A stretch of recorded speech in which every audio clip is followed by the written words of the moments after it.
उसके लिए सभी कोई सीधा बैठ जाए और हम एक लंबी गहरी सांस के साथ 3 बार ओम उच्चारण करके उसके बाद हम लोग समिति की प्रार्थना 2 लाइन करेंगे।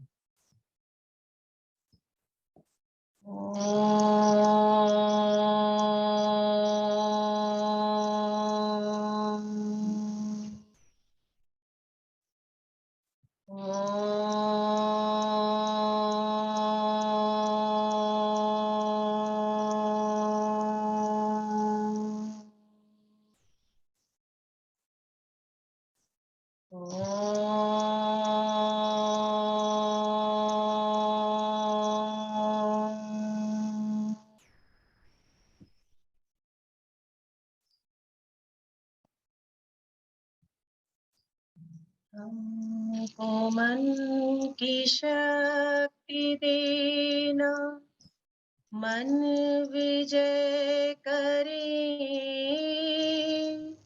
दूसरों की जय से पहले खुद को जय करे।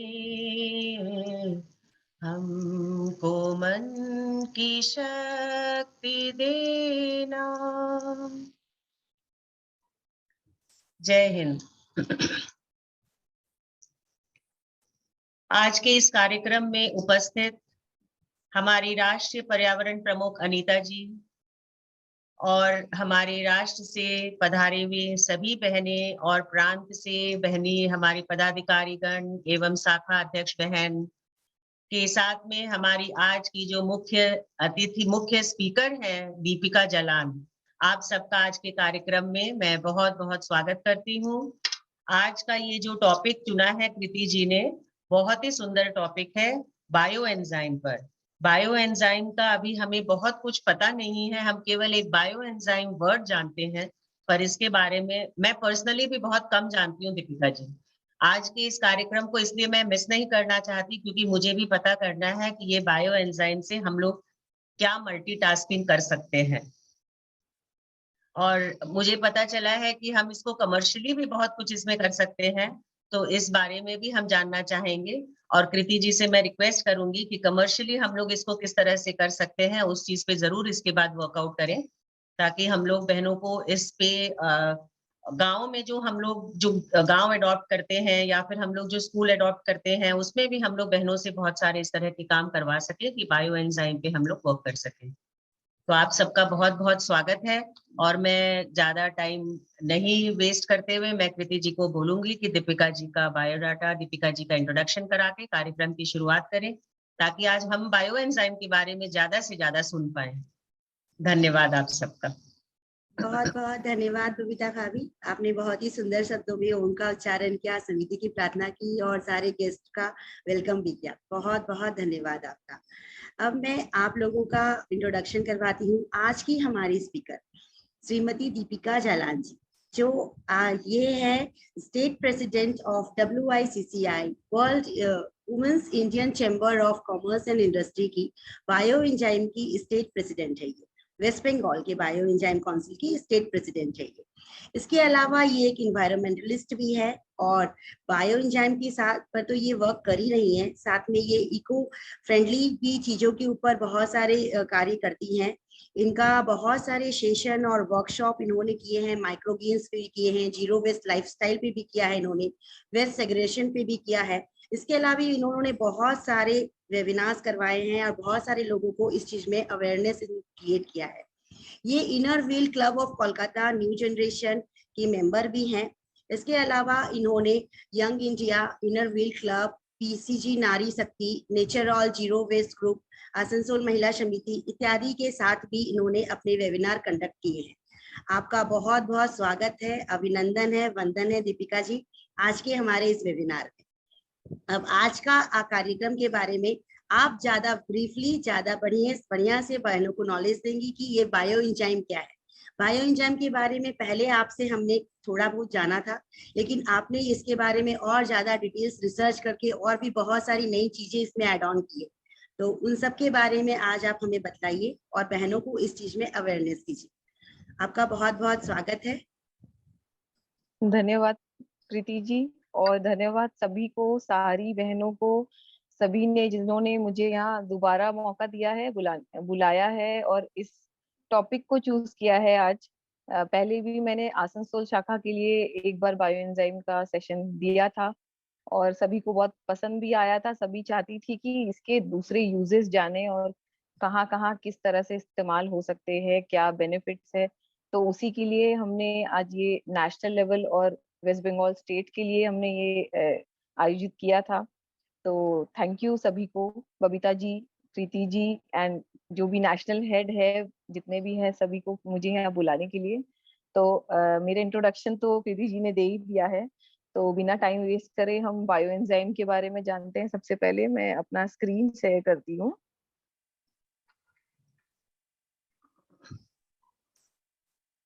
तो आज तक हम में से बहुत लोग हो सकते हैं, कई लोगों के लिए एक नया टॉपिक है और बहुत लोग बनाते भी होंगे, यूज भी करते होंगे, लेकिन आज तक सब लोग बायो एंजाइम को एज अ नेचुरल क्लीनर के हिसाब से जानते थे। बट इसकी इतनी सारी खूबियां हैं, मतलब ये क्या नहीं कर सकता है, इसे तो हम मिरेकल लिक्विड ही कहते हैं। या आप घर के कचरे से या किसी भी तरह के गीले कचरे से, मतलब जो एक वेस्ट चीज है, उसे आप गोल्ड में कन्वर्ट कर रही हैं, जिसे आप पर्यावरण के लिए, अपने खुद के लिए, हर चीज में चेंज ला सकती है, बहुत बड़ा चेंज ला सकती है। तो बायो एंजाइम क्या है उसके बारे में जानते हैं पहले। तो बायो एंजाइम सबसे पहले थाईलैंड में डॉक्टर रोसुकुन पुम्पवान, जो इनकी इसकी इन्वेंटर है, वो बहुत बड़ी हमारी गुरु भी है। मैं बायो एंजाइम एंटरप्रेन्योर्स एकेडमी से जुड़ी हूँ, जो कि एक इंस्टीट्यूशन है जो मेरी तरह और भी बहुत लोग, जो लोग बायो एंजाइम के फील्ड में काम कर रहे हैं या पर्यावरण के फील्ड में काम कर रहे हैं, उन सभी को जोड़ के रखा है और उन्हें ट्रेनिंग भी देते हैं। और डॉक्टर रोसुकुन भी हमारी एक एज एन एडवाइजर और हमारी कर्ता के हिसाब से उसमें जुड़ी हुई है, हमें बहुत गाइड भी करती है। तो ये उन्होंने डेवलप किया था और 45 ईयर से वो इसके ऊपर रिसर्च कर रही है। अभी रिसेंटली हमारी जो एकेडमी की टीम है वो थाईलैंड जाके आई थी उनसे मिलकर, एंड उन्हें पता चला कि कितने वास्ट फील्ड्स में अलग अलग जगह पे किस तरह से बायोएंजाइम यूज हो रहा है, कैसे बीमारियां ट्रीट हो रही हैं, किस तरह से जो मिट्टी जो प्रदूषित हो गई है उसको कैसे ट्रीट किया जा रहा है, पानी को कैसे ट्रीट किया जा रहा है। तो पहले ये जान लें कि बायो एंजाइम क्या है। बेसिकली बायो एंजाइम एक फर्मेंटेशन का प्रोसेस है।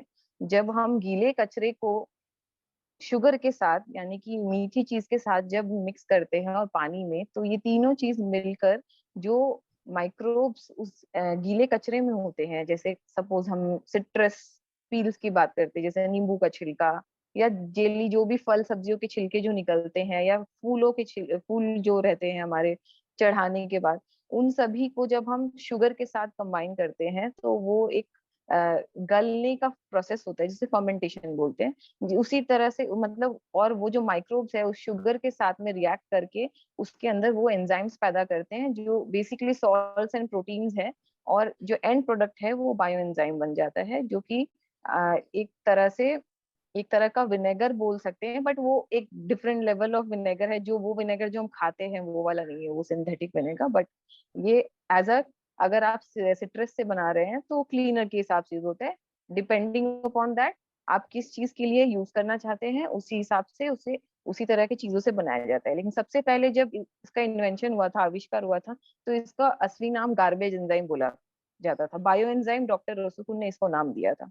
तो गार्बेज एंजाइम इसीलिए बोला जाता है क्योंकि जो भी आपके घर के कचरे से निकले, आपको कुछ स्पेसिफिक नहीं जरूरी है कि आपको नींबू के छिलके चाहिए, यही चाहिए, वो चाहिए, जो भी बायो डिग्रेड हो सकता है, जो अगर आप कंपोस्ट में डाले, जो मिट्टी में डाले तो वो गल के वापस मिट्टी में मिल जाए, वैसी चीजें अगर उनको आप अगर शुगर के साथ में मिक्स करते हैं, तो जैसे हम दही जमाते हैं ना घर पे, तो उसमें क्या करते हैं, हम दूध को गर्म करते हैं और पहले वाला दही का कल्चर ऐड करते हैं, जो थोड़ा सा जामन जिसे हम कहते हैं हिंदी में भी, तो वो डालते हैं। तो उससे क्या होता है, जो गुड बैक्टीरिया है उसमें रिएक्ट करके दूध को कन्वर्ट कर देता है, वो दही बन जाता है। सेम उसी तरह से ये भी एक फर्मेंटेशन का ही प्रोसेस है, लेकिन इसकी जो अवधि है बनने की का प्रोसेस है थोड़ा डिफरेंट है। और इसमें एंजाइम्स कुछ ऐसे हैं, अलग अलग एंजाइम्स एंजाइम्स हर जगह है, हमारी बॉडी में भी है, पाचन के लिए हेल्प करते हैं, अलग अलग रोल होता है। तो इसमें जो एंजाइम्स है उसका भी अलग अलग एरियाज में अलग अलग काम है। तो ये बेसिकली बायो एंजाइम है। तो अब जानना ये जरूरी है कि बायो एंजाइम्स हमें क्यों चाहिए, क्योंकि ऑलरेडी तो हम काफी कुछ यूज कर रहे हैं डे टू डे लाइफ में। तो मेन बात ये है कि उससे पहले हमको ये समझना होगा कि केमिकल्स का क्या रोल है हमारे लाइफ में। बायो एंजाइम खुद में भी एक केमिकल फॉर्मूला है उसका, लेकिन ये एक नेचुरली बना हुआ चीज है। और केमिकल से हमारा मतलब ये है कि जो भी टॉक्सिक चीजें हैं जिससे अलग अलग बीमारियां पैदा हो रही है, उसका क्या हमारे लाइफस्टाइल में क्या रोल है वो समझना बहुत जरूरी है। तो हम ये जानेंगे, देखिए इस स्लाइड से आपको पता चलेगा कि अलग अलग केमिकल से हमारे शरीर में किस अंग को किस तरह से वो इफेक्ट करता है। कि अगर हम किस चीज से, अगर हम लेट से अगर कांटेक्ट में आ रहे हैं तो एनीमिया होता है। अलग अलग उसी तरह से अलग अलग जितने भी जो एलिमेंट्स रहते हैं केमिकल के अंदर में, हर कुछ इतना कॉन्सेंट्रेटेड फॉर्म में रहता है। तो और ऊपर से उससे जो टॉक्सिक गैसेस निकलते हैं उससे सिर्फ हमारा पर्यावरण ही नहीं, हमारा घर का अंदर का पर्यावरण, हमारी बॉडी, सब कुछ दूषित होती है। सिर्फ अगर हम सोचेंगे कि चलो हम नॉर्मल नेचुरल घर के अंदर पेड़ पौधे लगा ले और हाँ हो सकता है हम अच्छा अच्छा ऑर्गेनिक खाना खाए, लेकिन फिर भी पता नहीं बीमारियां क्यों नहीं जाती है, इतनी एलर्जी प्रॉब्लम क्यों है, आजकल कैंसर जो इतना हर घर में कॉमन हो गया है, तो ये सब क्यों हो रहा है? क्योंकि सिर्फ खाना अच्छा खा लेने से या अच्छे धुले हुए कपड़े पहन लेने से, घर साफ रखने से ही मतलब क्या है कि हमें फील होता है जैसे कि हम बहुत अच्छे से सफाई कर रहे हैं, लेकिन प्रॉब्लम ये है कि हम जिस चीजों से सफाई कर रहे हैं तो उससे हम बाहर में तो पोल्यूशन फैला ही रहे हैं, लेकिन हम अपने घर के अंदर भी पोल्यूशन फैला रहे हैं क्योंकि हमने कुछ यूज किया। आप एग्जाम्पल ले लीजिए, एक टॉयलेट क्लीनर जब हम यूज करते हैं, एक कॉमन ब्रांड है, सबको पता है, बहुत इफेक्टिव है, सब डालते हैं, 15-20 मिनट वेट करते हैं, उसको स्क्रब करते हैं, फिर लगता है वाह कितना साफ हो गया है एकदम, और तुरंत हम बैठ जाते हैं। तो उससे क्या होता है, हमारी जो बेयर स्किन है वो कांटेक्ट में आती है, जो अभी अभी साफ किया हुआ वो टॉयलेट है। तो उससे क्या हो रहा है, वो जो साफ साफ तो हमें दिखाई दे रहा है, बहुत अच्छा लग रहा है कि हाँ चलो खुशबू भी अच्छी आ रही होगी, लेकिन उसमें से जो टॉक्सिक गैसेस निकल रहे हैं वो क्लीन होने के बाद जो, और जो हमने फ्लश करके जो निकाल दिया पानी, जो हमारे नालों से जा रहा है, जो हमारी नदियों में जा रहा है, जो हमारे तालाब में जा रहा है, वो बाहर तो जाके पोल्यूट कर ही रहा है, प्लस हमारे घर के अंदर हमारे बॉडी को, हमारे रिप्रोडक्टिव ऑर्गन्स को डायरेक्टली हिट कर रहा है, उससे जो टॉक्सिक गैसेस निकल रहे हैं, जितने भी सब कुछ हमें इफेक्ट कर रहा है। तो उसी तरह से हर केमिकल का अपना अपना एक रोल है, किस तरह से वो कहाँ पे इफेक्ट करता है, चाहे वो हमारा शरीर हो, चाहे एयर पोल्यूशन के लिए हो, चाहे वो हमारी जमीन के लिए खराबी करता हो, हर तरीके से हम हर जगह तो केमिकल्स ही यूज करते हैं ना। आज अगर खेती बाड़ी का भी बात करें तो कितने परसेंट लोग हैं जो ऑर्गेनिक पूरी तरह से खेती करते हैं? ज्यादातर तो सब केमिकल्स वाले ही पेस्टिसाइड्स और सिंथेटिक पेस्टिसाइड्स और फर्टिलाइजर्स यूज करते हैं। तो उससे क्या हो रहा है कि हमारा जल प्रदूषण हो रहा है, हमारी मिट्टी खराब हो रही है, हमारे बॉडी अंदर का खराब हो रहा है, नई नई बीमारियां पैदा हो रही है। अभी कोविड को ही ले लीजिए, और हर दूसरे दिन नया नया वायरस का नाम सुनने के लिए मिलता है। तो ये सब क्यों आया हमारे लाइफ में, ये बहुत इंपॉर्टेंट है समझना। कि चलो हम बोल तो दिए कि, लेकिन इतना आसान नहीं है कि इतने सालों से यूज करते आए हैं वो चीज एकदम से हटा दे या उसको ना यूज करें। लेकिन ये आया कहाँ से? ये एक बहुत बड़ा रोल इसमें एडवर्टीजमेंट और कंज्यूमरिज्म प्ले करते हैं। मतलब आज के अभी हमारे जनरेशन या मेरे से पहले वाले जनरेशन को छोड़ दीजिए, हमारी दादी नानियों ने क्या आज तक कभी कोई शैम्पू यूज किया था, कभी कोई साबुन यूज किया था? तो वो किससे यूज क्या करती थी? रीठा यूज करती थी, नहाने के लिए बेसन यूज करती थी, घर की सफाई के लिए भी ये सब नेचुरल क्लीनर्स ही हुआ करते थे। ये हार्पिक और ये अलग अलग डिटर्जेंट्स और फिनाइल, ये सब कुछ नहीं आता था उस वक्त। तो इतनी बीमारियां भी नहीं थी। जितना एडवांसमेंट होगा उतनी ज्यादा नई नई बीमारियां, नई नई प्रॉब्लम्स पैदा होंगी। तो इसका रोल सबसे बड़ा ये है कि एडवर्टाइजमेंट, बचपन से हमने जो देखा है, हम टीवी में देखते हैं, हम कोई भी प्रोडक्ट लेते हैं तो हमको लगता है कि हाँ देखने में बहुत अच्छा है, टेक्सचर भी बहुत अच्छा है, अच्छा झाग दे रहा है, अच्छी खुशबू आ रही है, तो हम लोग उसको यूज करते हैं यूजुअली, और उससे क्लीनिंग भी अच्छी हो रही है। लेकिन हम ये नहीं समझ पाते कि वो क्लीन करने के बाद जो साफ जो दिख रहा है वो चीज एक्चुअल में साफ है कि नहीं। आप जान के हैरान हो जाएंगे कि जितने भी माइक्रोब्स होते हैं ना, अच्छे बुरे सारे मिला के, उसमें से सिर्फ 5% ऐसे माइक्रोब्स होते हैं जिनकी हमें आवश्यकता नहीं है। जिनको जो खराब बैक्टीरिया होते हैं, और उसमें से 95% गुड बैक्टीरिया है जो हमारे चारों तरफ हमारा ऑक्सीजन लेवल बढ़ाते हैं, हमारा पर्यावरण को फलने फूलने में हेल्प करते हैं। और अगर हम ये केमिकल क्लीनर्स, केमिकल से युक्त जो टॉक्सिक चीजें हैं जो यूज कर रहे हैं, उससे ये 95% को भी मार देता है। तो अब बायो एंजाइम कैसे इसको मतलब कंट्रोल करने में हेल्प कर सकता है, क्योंकि बायो एंजाइम का मैकेनिज्म बिल्कुल अलग है काम करने का। जब हम कोई केमिकल क्लीनर जो मार्केट से कमर्शियली अवेलेबल यूज करते हैं, तो वो जैसे मैंने बताया कि उसका जो मैकेनिज्म वो किल वाला है, वो मार देता है सब चीज को, अच्छे बैक्टीरिया और बुरे बैक्टीरिया को। लेकिन बायो एंजाइम का अलग फॉर्मूला है काम करने का। जब भी हम किसी गंदगी पे, समझ लीजिए कोई दाग है, उस पे अगर बायो एंजाइम का छिड़काव करें या उससे सफाई करें, तो वो उस चीज को ब्रेक डाउन कर देता है कार्बन डाइऑक्साइड एंड वाटर में। तो उससे क्या होता है, गंदगी रह नहीं जाती है, तो वो फॉर्म ही बदल देता है उसको। तो इसका किलिंग मैकेनिज्म नहीं है, इसका ब्रेक डाउन करने का मैकेनिज्म है। इस वे में ये काम करता है। तो बायो एंजाइम कैसे बनाते हैं, बहुत ही सिंपल है। मैंने कई बार ग्रुप्स में वीडियोस भी शेयर किए हैं, आज भी मैं शेयर कर दूंगी, बाद में हम लोग एक दो वीडियोस देखेंगे भी, कुछ कुछ रेसिपीज जो मैंने बोली थी। तो मेनली इसके लिए एक रेशियो फॉलो करते हैं, जो कि है 15/10/3/1। 15 आपका कंटेनर हो गया, मतलब अगर सोच लीजिए अगर आपने 1.5 लीटर का कंटेनर लिया है, एक कोई भी बॉटल लिया है, जार लिया है, तो उसमें 15 लीटर का वो कंटेनर हो गया खाली, उसमें 10 का रेशियो का पानी होगा, मतलब 1 लीटर पानी जाएगा। 1 लीटर पानी में 3 के रेशियो में आप छिलके डालेंगे, चाहे वो फ्लावर्स हो, चाहे वो कोई भी आपके डेली का कचरा हो, चाहे सिट्रस के पील्स हो, 300 ग्राम डलेंगे। और 100 ग्राम गुड़ डलेगा। तो 15:10:3:1 ये रेशियो में बायोएंजाइम बनता है। वो कोई भी बायोएंजाइम आप बना लीजिए, सबका रेशियो सेम है। बस चेंज सिर्फ इसी में होता है कि आप किस चीज के लिए बना रहे हैं, तो उसमें आपके पील्स जो भी हैं वो चेंज हो जाते हैं। इसका बेसिक फॉर्मूला यही है। और हम लोग जो जब इसको बनाते हैं, तो कंटेनर बड़ा लेने का एक कारण है, क्योंकि आपको पता है कि ये फर्मेंटेशन प्रोसेस है।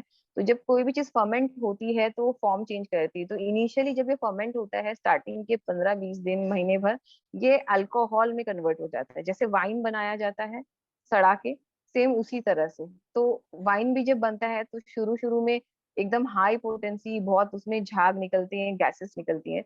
तो इससे वैसा कुछ नहीं है, ये घबराने की नहीं है कि मतलब क्या गैसेस निकल रहे हैं, हमारे लिए खराब है क्या। इनफैक्ट सबसे इंटरेस्टिंग बात ये है कि बायो एंजाइम अगर आप यूज नहीं भी कर रहे हैं ना, लेकिन आप बना के उसको फेंक भी रहे हैं, तभी भी आप पर्यावरण के लिए और अपने लिए अच्छा कर रहे हैं। क्योंकि उसको बनाने के वक्त जो गैस निकलती है ना, दैट इज ओजोन।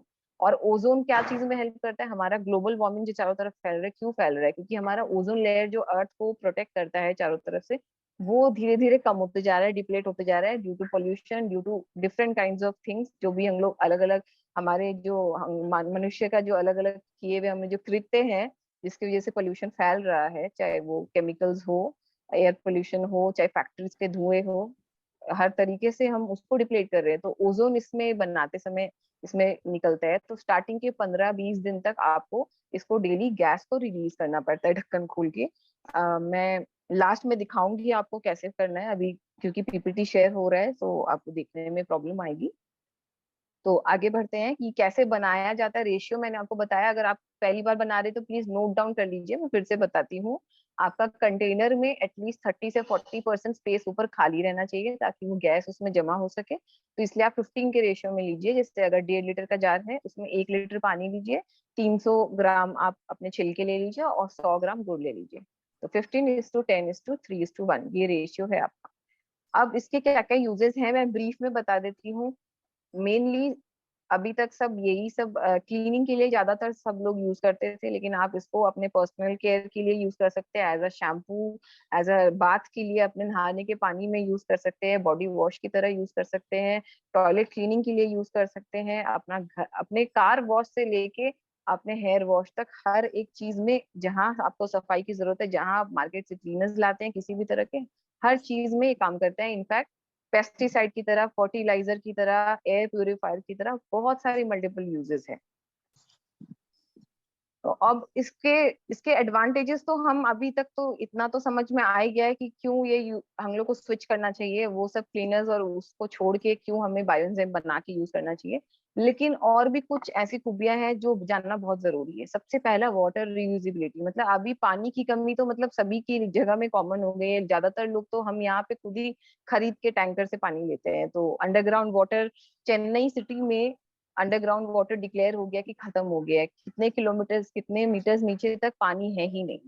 तो उन जगहों पे जहाँ पे पानी की किल्लत है, पानी दिक्कत है, वहां पे बायोएंजाइम बहुत इफेक्टिव है, क्योंकि बायोएंजाइम का जैसे मैंने मैकेनिज्म बताया, वो कार्बन डाइऑक्साइड और वाटर में बदल देता है डर्ट को। तो जिस पानी से अगर आप कपड़े धो रहे हैं बायोएंजाइम वाले पानी से, उसी पानी को आप अपने पेड़ों में डाल दीजिए, उसी से आप घर का पोछा कर लीजिए। तो उससे क्या हो रहा है, वाटर की रीयूजेबिलिटी बढ़ा रहा है। आप पानी बर्बाद नहीं कर रहे हैं, सेम वाटर बार बार यूज कर रहे हैं। तो उसी वजह से पानी की जो समस्या है वो बहुत हद तक इससे कम हो सकती है। दूसरा, जो एक बहुत अच्छी कहावत है, मेरी फ्रेंड हमेशा कहती है कि जो आप देते हो ना वही आपको मिलता है। तो what you throw out and that's hello. What you get. Yes,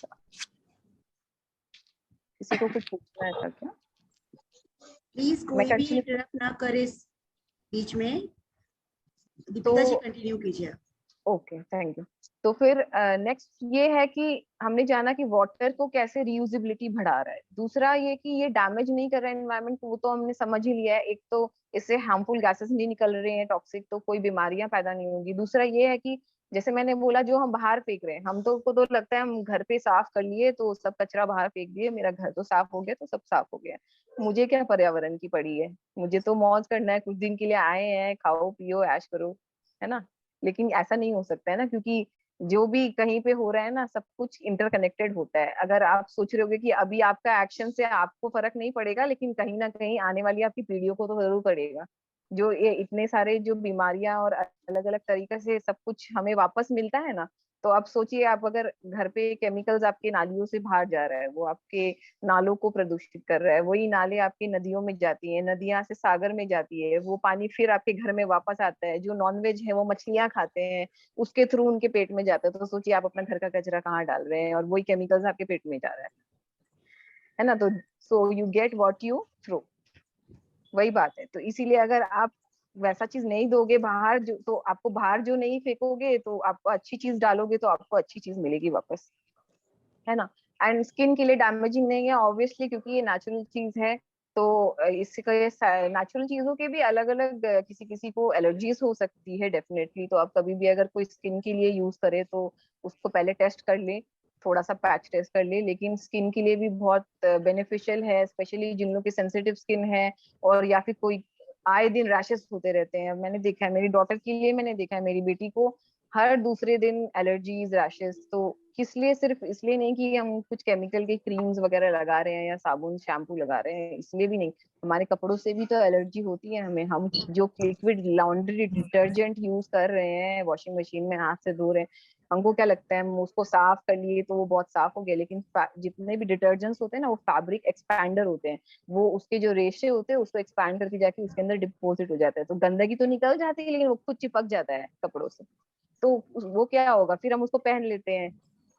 और अंडरगारमेंट्स भी तो पहनते हैं ना, तो वो डायरेक्ट स्किन पे टच होता है, तो उससे तो एलर्जीज होंगी ही ना। तो आज इतना ज्यादा जो सबको का सेंसिटिव स्किन हो गया है, किसी तो कभी सर्दी खांसी वाली एलर्जीज, कभी स्किन के रैशेज, अलग अलग प्रॉब्लम्स, फिर उसके लिए हम डॉक्टर के, स्किन डॉक्टर के पास जाते हैं, टॉपिकल ऊपर से क्रीम्स लगाते हैं। लगता है कि अरे जब तक क्रीम लगा रहे तब तक ठीक है, उसके बाद वापस आ गया। तो सब हमारी करनी है ना, हम जो कर रहे हैं वही तो हमें मिलेगा वापस। और दूसरी बात ये है कि कार्बन फुटप्रिंट तो ऑब्वियसली जो पर्यावरण के फील्ड में काम करते हैं उन्हें पता है। आज हम जो भी चीज करते हैं, चाहे अब मैं बात भी कर रही हूँ ना, तो मैं कार्बन फुटप्रिंट नहीं कर रही, मतलब कार्बन डाइऑक्साइड निकल रहा है ना बाहर। तो लेकिन जब अगर आप बायो एंजाइम बना रहे हो, तो आप घर का कचरा बाहर नहीं जाने देते हो, आप घर में यूज कर लेते हो। तो उससे आप बाहर में कचरा फैलने से बचा रहे हो, आपका कार्बन फुटप्रिंट बच रहा है। आप केमिकल्स जो घर पे लेकर आते हो खरीद के, उसको बनाने में जो एनर्जी वेस्ट होती है, उसको पैकेजिंग करने में जो प्लास्टिक यूज होता है, वो सब आप रिड्यूस कर रहे हो। तो उससे आपका कार्बन फुटप्रिंट कम हो रहा है। आप कचरा, ओके, तो वेस्ट भी आपका कम जनरेट हो रहा है ऑब्वियसली, क्योंकि आप घर के बाहर आपका गीला कचरा नहीं जाएगा, तो आप वेस्ट भी बहुत कम आपका कम हो जाएगा, डेली का कचरा। दूसरा, इसका कोई केमिकल रेसिड्यू नहीं होता है, प्रीति जी प्लीज म्यूट कर दीजिए। मैंने सबको म्यूट कर दिया है। दीपिका जी एक बार आप अपने आप को अनम्यूट कीजिएगा। हाँ ओके। तो इसका केमिकल रेसिड्यू नहीं है, क्योंकि जब ये मैंने जैसे बताया ये वाटर एंड कार्बन डाइऑक्साइड में कन्वर्ट कर देता है किसी भी। दीपिका जी। तो हाँ। हाँ, तो उस वजह से इसका कोई केमिकल रेसिड्यू नहीं रहता है। अब जैसे हम बर्तन साफ करते हैं ना, तो हम लिक्विड वाला यूज करें या बार यूज करें, डिश वॉश बार, तो क्या होता है हम उसको साफ कर लेते हैं। आपने नोटिस किया होगा बहुत बार धुलने के बाद भी उसमें वाइट वाइट सा डिपॉजिट दिखाई देता है बर्तन पे।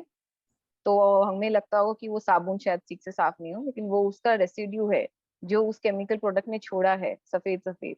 वही अगर आप नॉर्मल आप रीठा से यूज करके देखिए, रीठा की से क्लीन करके देखिए, रीठा के पाउडर से करके देखिए, बायो एंजाइम से करके देखिए, आपको वैसा कोई रेसिड्यू नहीं मिलेगा। क्योंकि कोई भी चीज, जैसे मैंने बताया, कपड़ों में भी ये डिपॉजिट हो जाता है। हम हेयर में शैम्पू यूज करते हैं, स्कैल्प में डिपॉजिट हो जाता है, तो गंदगी तो हम हटा देते हैं, लेकिन हम उसको अपने अंदर डाल लेते हैं हर चीज में, केमिकल्स को, तो वो रेसिड्यू रह जाता है। लेकिन बायो एंजाइम में वैसा नहीं है।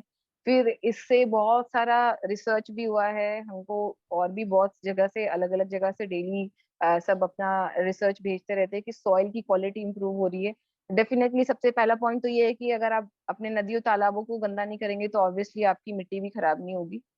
दूसरा ये है कि अगर आप घर पे अगर बायो एंजाइम बना के, अगर जिनको शौक है बागवानी करने का, जिनके घर में गार्डन है, फल सब्जियां उगाते हैं, तो वो नॉर्मल पेस्टिसाइड वाले, मार्केट वाले फर्टिलाइजर्स और पेस्टिसाइड की जगह अगर बायो एंजाइम का यूज करेंगे तो देखेंगे कि उनका सॉइल की क्वालिटी भी बहुत इंप्रूव हो गई है। तो वैसे है। फिर इससे यील्ड भी बहुत ज्यादा अच्छा होता है क्रॉप्स का, क्योंकि बायो एंजाइम्स में वो हर तरह के एंजाइम्स मौजूद हैं जो एक प्लांट को चाहिए अपने ग्रोथ के लिए, फ्लावरिंग के लिए, फ्रूटिंग के लिए। तो बहुत सारे शोध में देखा गया है कि कुछ फील्ड्स में जहाँ पे बायो एंजाइम नहीं यूज हुआ था और जहाँ यूज हुआ था उसमें 40%, कहीं पे 30% जो उपज है वो ज्यादा हुई थी। तो इतने सारे बेनिफिट्स हैं, और सबसे बड़ी बात ये है कि इसका कोई शेल्फ लाइफ नहीं है, मतलब कि ये कभी एक्सपायर नहीं होता है, कभी खराब होता ही नहीं है। जितनी पुरानी होगी उतनी अच्छी होगी, उतने ज्यादा रिफाइंड होगी, उतने ज्यादा फिल्टर होगी, और उतना बढ़िया काम करेगी। तो इतनी सारी बेनिफिट्स हैं, तो आप खुद सोचिए, मार्केट से जो हम प्रोडक्ट्स लाते हैं उसका तो 1-2 साल, 6 महीना कुछ ना कुछ एक्सपायरी डेट लिखा ही रहता है। तो अब ये सब था। अब हम लोग कुछ मिरेकल्स देखेंगे जो बायो एंजाइम से मेरे ही कुछ, मैंने खुद घर पे भी देखा है, और कुछ लोगों ने जिन्होंने बनाया है मेरे सेशंस अटेंड करके, होम क्लीनिंग के लिए, पेट केयर के लिए, कैसे कैसे उन्हें मदद मिली है।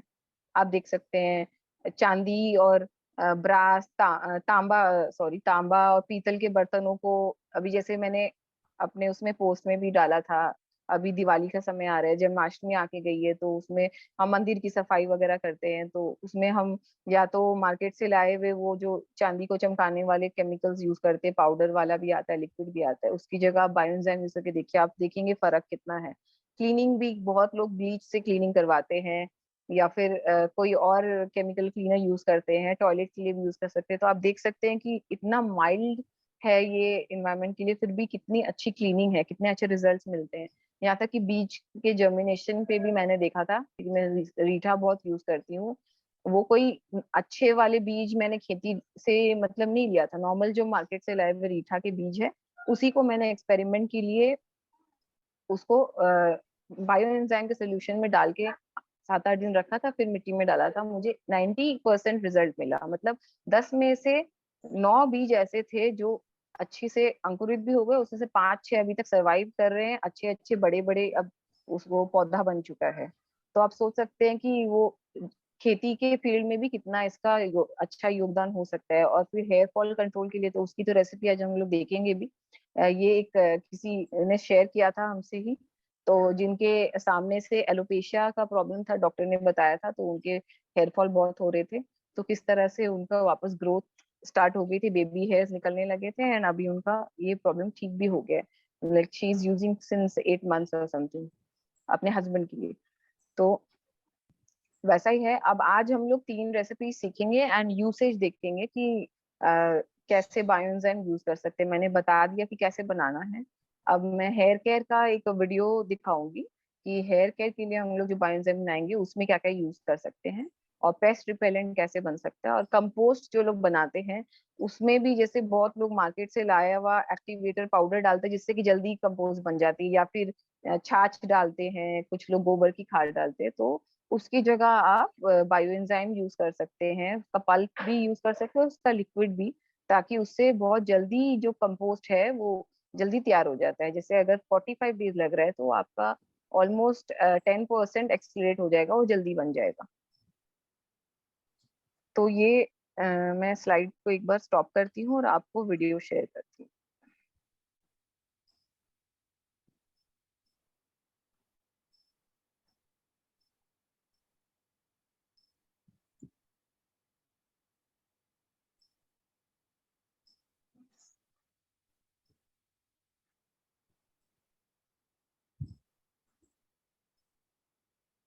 प्रीति जी मुझे बताइएगा कि वीडियो में साउंड आ रहा है या नहीं। ऑन ऑन नहीं हुआ है आपका दीपिका जी। ओके, यहाँ पे चालू हो चुका है मेरे स्क्रीन पे। एक मिनट।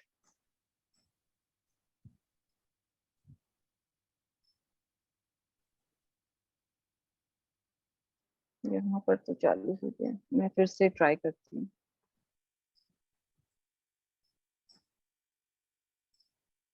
आपका स्क्रीन तो विजिबल है बट आपका वीडियो हाँ, नहीं दिख रहा है। हाँ। मैं फिर से ट्राई कर रही हूँ।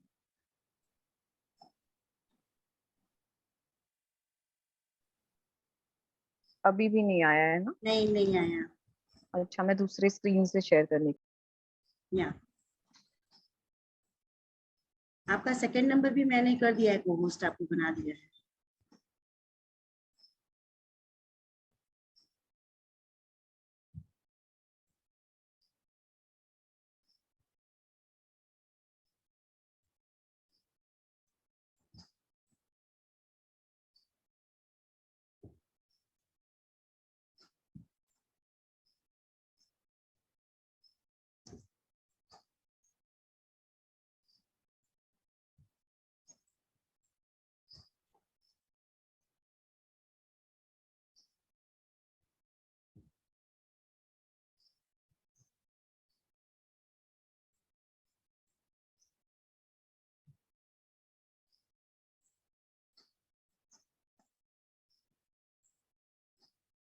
साउंड नहीं है दीपिका जी।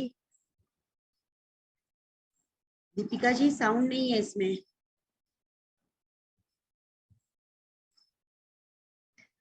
दीपिका जी आप सुन पा रही हैं?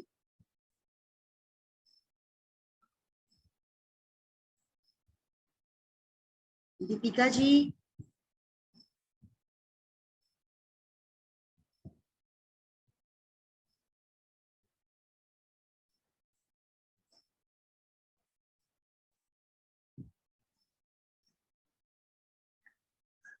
नहीं, साउंड अगेन नहीं है।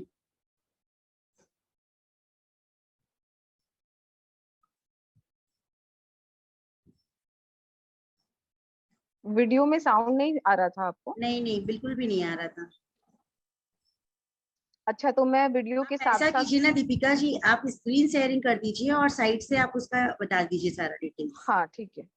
तो हाँ, आपको दोनों ऑन मैं जब करना वीडियो पड़ेगा। शेयर हाँ। होगा तो मैं बोल रही हूँ, आप ये बताइएगा कि मेरी आवाज सुनाई दे रही है कि नहीं। अच्छा ठीक है। ठीक है ना? हाँ हाँ, आपको दोनों से ही करना पड़ेगा, अपना दोनों हाँ लैपटॉप एंड वही, मोबाइल बोथ। हाँ। लैपटॉप में ही चला रही थी लेकिन उससे आवाज नहीं जा रही।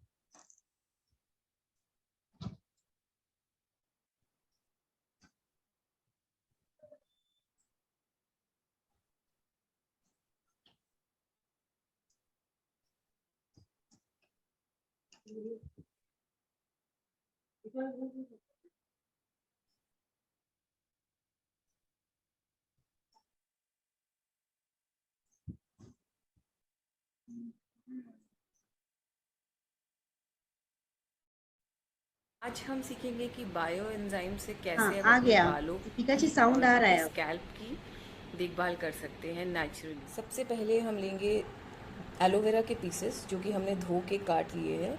हम लेंगे आंवला, नींबू के छिलके, कड़ी पत्ता, कुछ जवा या हिबिस्कस जिसको बोलते हैं उसके पत्ते, ये मोरिंगा की डंडियां हैं और उसके पत्ते हैं, नीम के पत्ते, जवा के फूल और गुलाब की पत्तियाँ। और इसी को एडिशनली इसमें कुछ और गुण बनाने के लिए, क्योंकि हम इसमें प्याज का उपयोग नहीं कर रहे हैं, इसीलिए हमने कुछ कलौंजी ली है थोड़ी सी। इससे बालों में जो समय से पहले बाल सफ़ेद होने लगते हैं उसके लिए बहुत फ़ायदा करता है।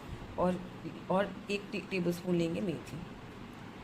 इन सभी को हम आप मिक्स करके तोल लेंगे जिस रेशियो में हम बायो एंजाइम बनाते हैं, 1:3:10 के रेशियो में। तो सारी चीज़ें मिला के 300 ग्राम होनी चाहिए। हमने 1 लीटर पानी लिया है एक वाइड माउथ जार में। अब हम इसमें जितने भी इंग्रेडिएंट्स हमने दिखाए थे उन्हें 300 ग्राम 300 ग्राम तोल के इसमें डाल देंगे। इसके बाद नेक्स्ट जो चीज़ हमें चाहिए वो है गुड़। ये है 100 ग्राम गुड़ जो हम इसी में मिक्स करेंगे और इसको हम अच्छे से घोल देंगे।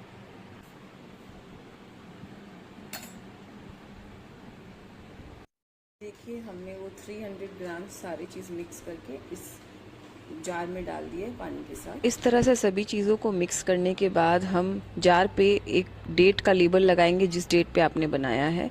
उस डेट से 3 महीने के बाद आपका बायो एंजाइम रेडी हो जाएगा। अगर आपने के पास पहले से बायो एंजाइम बनी हुई है कोई और, तो आप इसमें थोड़ा सा ऐड कर सकते हैं एज अ कल्चर, तो जिससे आपका ये बायो एंजाइम 45 डेज़ में रेडी हो जाएगा।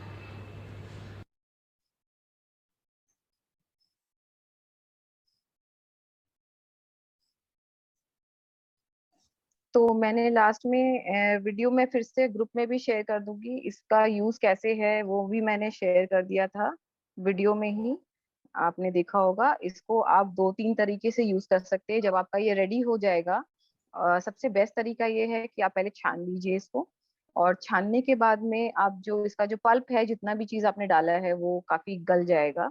तो गलने के बाद में आप उसको थोड़ा सा अच्छे से पीस लीजिए, पीस के वापस इसमें ऐड कर दीजिए और फिर से उसको छान लीजिए। तो उससे क्या है, जो पल्प के अंदर जितने भी गुण हैं वो भी और अच्छे से आ जाएंगे, उसमें मिक्स हो जाएंगे।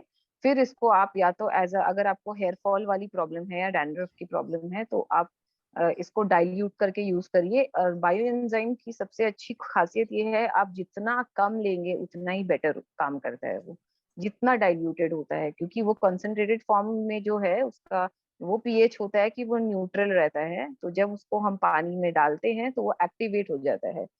कई होम्योपैथी दवाइयों में भी ऐसा होता है, आपने देखा होगा, जब वो बॉटल्स में पानी डाल के देते हैं, साथ में दवाई थोड़ी सी डालते हैं और एक एक ढक्कन लेने के लिए बोलते हैं, तो वो डाइल्यूट रहता है पूरा, क्योंकि वो इतना स्ट्रांग रहता है कि उसको जितना डाइल्यूट करेंगे उतना बेटर है। तो सपोज अगर आप एज अ स्प्रे यूज कर रहे हैं तो आप 1 ml ले लीजिए 500 ml पानी में या 1 लीटर पानी में, एंड उसको स्प्रे कर लीजिए। या फिर आप एक कॉटन से थोड़ा सा ये एंजाइम डाइल्यूट किया हुआ उसको लेके अपने स्कैल्प में लगा के 15-20 मिनट रख के अपने हेयर को वॉश कर सकते हैं।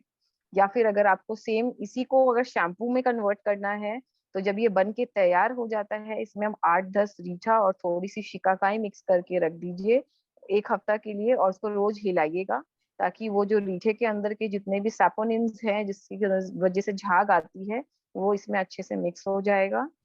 तो वो मिक्स होने की वजह से फिर आप इसको as a natural cleaner use कर सकते हैं। फिर आप वापस जैसे आप शैम्पू यूज करते हैं सेम वैसे पानी के साथ मिक्स करके डाइल्यूट करके शैम्पू की जगह इसे यूज कर सकते हैं। ये एक हेयर फॉल के लिए हो गया। आप इसको 2 से 3 महीना कंटिन्यूअस यूज करके देखिए, हफ्ते में 2 या 3 बार आपको जरूर रिजल्ट मिलेगा, खास करके नए बाल आने के लिए।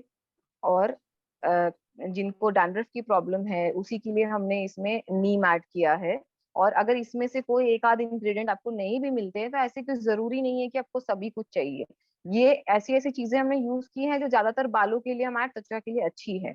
तो अगर आपको खास करके मोरिंगा जो है, सजना का पत्ता अगर नहीं मिलता है तो आप उसको स्किप कर सकते हैं, उसमें कोई बात नहीं है। लेकिन मेन इसके जो इंग्रेडिएंट्स है, जैसे हेयर फॉल के लिए काम आता है कड़ी पत्ता, हिबिस्कस के फूल, आंवला, और ये सब जो है नीम के पत्ते भी हमने डैंड्रफ के इशू के लिए डाले हैं, और मेथी दाना, ये सब मेन के इंग्रेडिएंट्स है, ये आप जरूर डालें इसमें। उसके अलावा बाकी आप अपने हिसाब से ऐड या माइनस कर सकते हैं। टोटल सारा चीज मिला के 300 ग्राम होना चाहिए। ये बेसिक इसका रेशियो है। अब हम एक और वीडियो देखेंगे जिसमें मैंने पोस्ट किया था, फिर मैं उसको एक्सप्लेन भी करूंगी कि कैसे हम जो घर पे मच्छर मक्खियां मारने के लिए जो हम ऑल आउट या मॉर्टिन यूज करते हैं, या फिर हम वो धुएं वाली जो कहीं पे बड़ी जगहों पे धुआं जो छोड़ते हैं जिससे कि मच्छर भाग जाए, उस तरह की चीजें यूज करने के बजाय कैसे एक नेचुरल रिपेलेंट की तरह, इंसेक्ट रिपेलेंट या मस्किटो रिपेलेंट की तरह कैसे बायो एंजाइम को यूज कर सकते हैं, उसका वीडियो देखते हैं।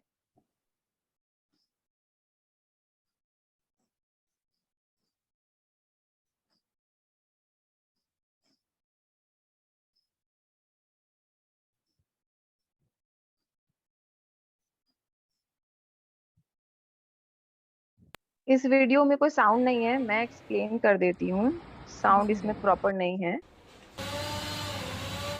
मैं शुरू से स्टार्ट करती हूँ फिर से। ये हमने नीम की पत्तियां ली है, इसके पत्तियों को भी ले सकते हैं, ब्रांचेस और इसके स्टेम, सब कुछ काम में आते हैं।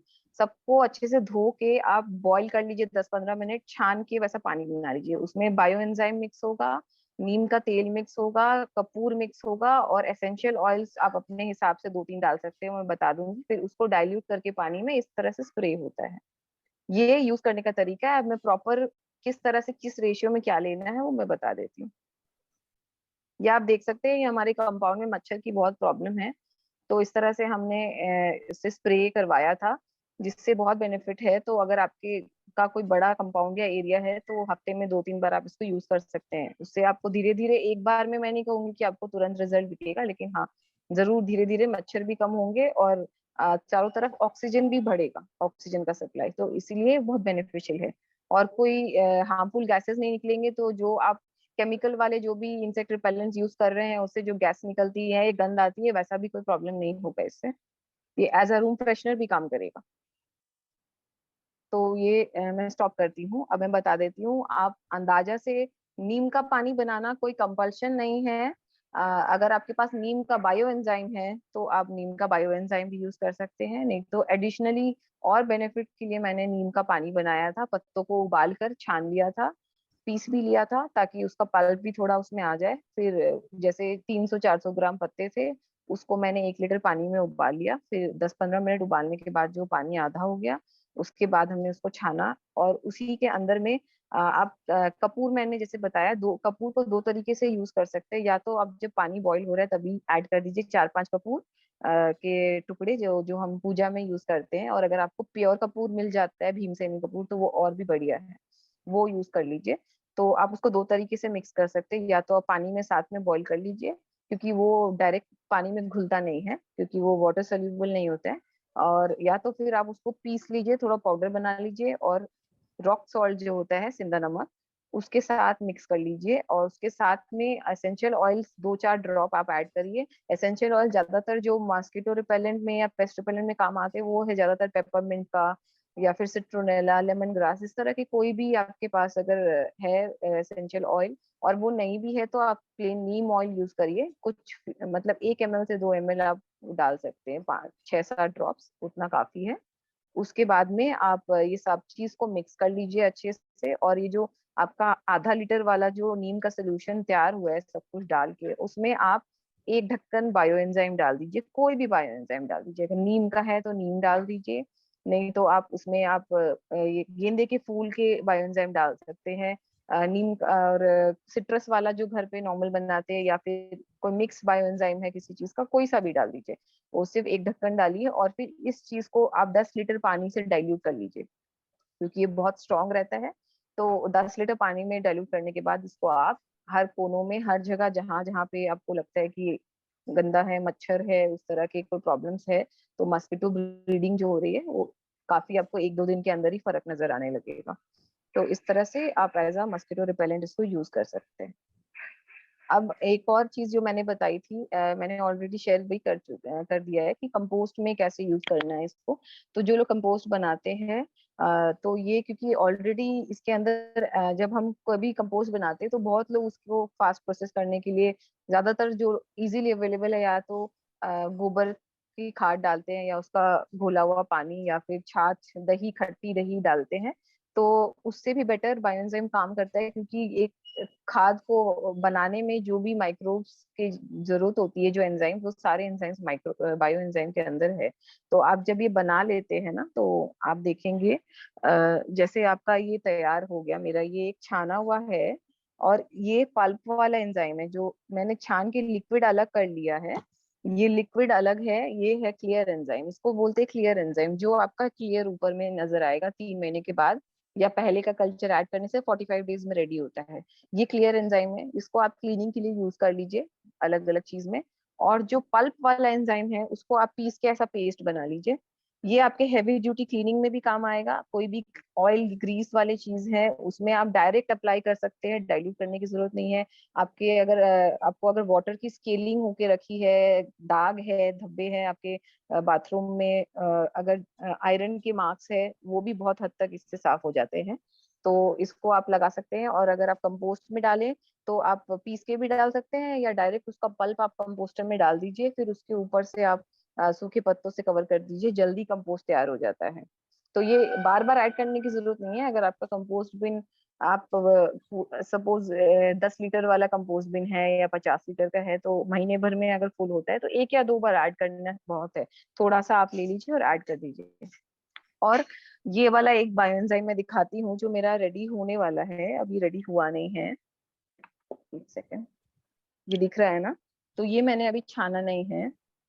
इसमें आप देखेंगे जैसे जैसे ये रेडी हो रहा है ना, ये नींबू का है, तो इसमें मैंने डेट ऊपर ढक्कन पे डाली हुई है। ये 15 तारीख को रेडी हो जाएगा। तो इसमें आप देख रहे होंगे जैसे जैसे बन रहा है तो छिलके जो है नीचे सेटल हो जाते हैं, और जो क्लियर पानी जो है, एंजाइम जो है वो ऊपर आने लगता है। और नीचे में थोड़ा सा ये मशी टाइप का रहता है, जो पल्प थोड़ा चूर हो जाता है, और बीच में थोड़ा गाढ़ा गाढ़ा रहता है। तो जब ऐसा होने लगे तो आपको समझ में आएगा कि आपका रेडी होने पे है। और ऊपर में आपको एक वाइट फंगस जैसा एक लेयर दिखाई देगा। ये हो सकता है आपको इसमें पिक्चर में दिखाई ना दे। अगर इस तरह का कोई वाइट लेयर आपको दिखाई देता है इसके अंदर, अगर आप देखेंगे ध्यान से, तो एक हल्का सा वाइट लेयर है। मैं आपको ऐसे दिखाती हूँ, छोटा सा है, कभी कभी ज्यादा भी होता है ये। तो ये एक नेचुरल यीस्ट है जो आपको एंजाइम बनाने में हेल्प कर रहा है। अगर आपका ये पूरा अच्छे से व्हाइट एंजाइम है, इसका मतलब आपका एंजाइम बहुत अच्छा बन रहा है, तो उससे घबराने की कोई जरूरत नहीं है।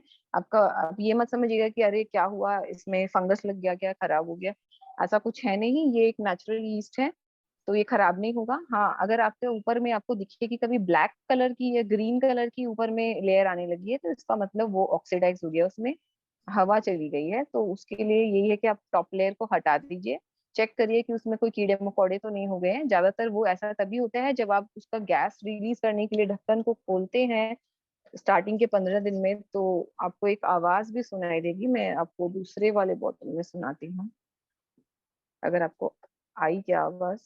जितने जैसे जैसे ये 15-20 दिन क्रॉस करेगा, आवाज गैस कम बनेगी। तो शुरू शुरू में गैस थोड़ी ज्यादा बनेगी, और अगर आप वाइड माउथ जार इस तरह का चौड़ा मुंह वाला कंटेनर लेंगे तो गैस और भी कम निकलेगी, क्योंकि इसमें स्पेस भी अच्छा रहता है और ऊपर से भी वो नहीं है। लेकिन अगर आप इस तरह का कोई कंटेनर लेते हैं तो शुरू शुरू में हो सकता है आपको दिन में 3 बार 4 बार करके भी गैस रिलीज करनी पड़े।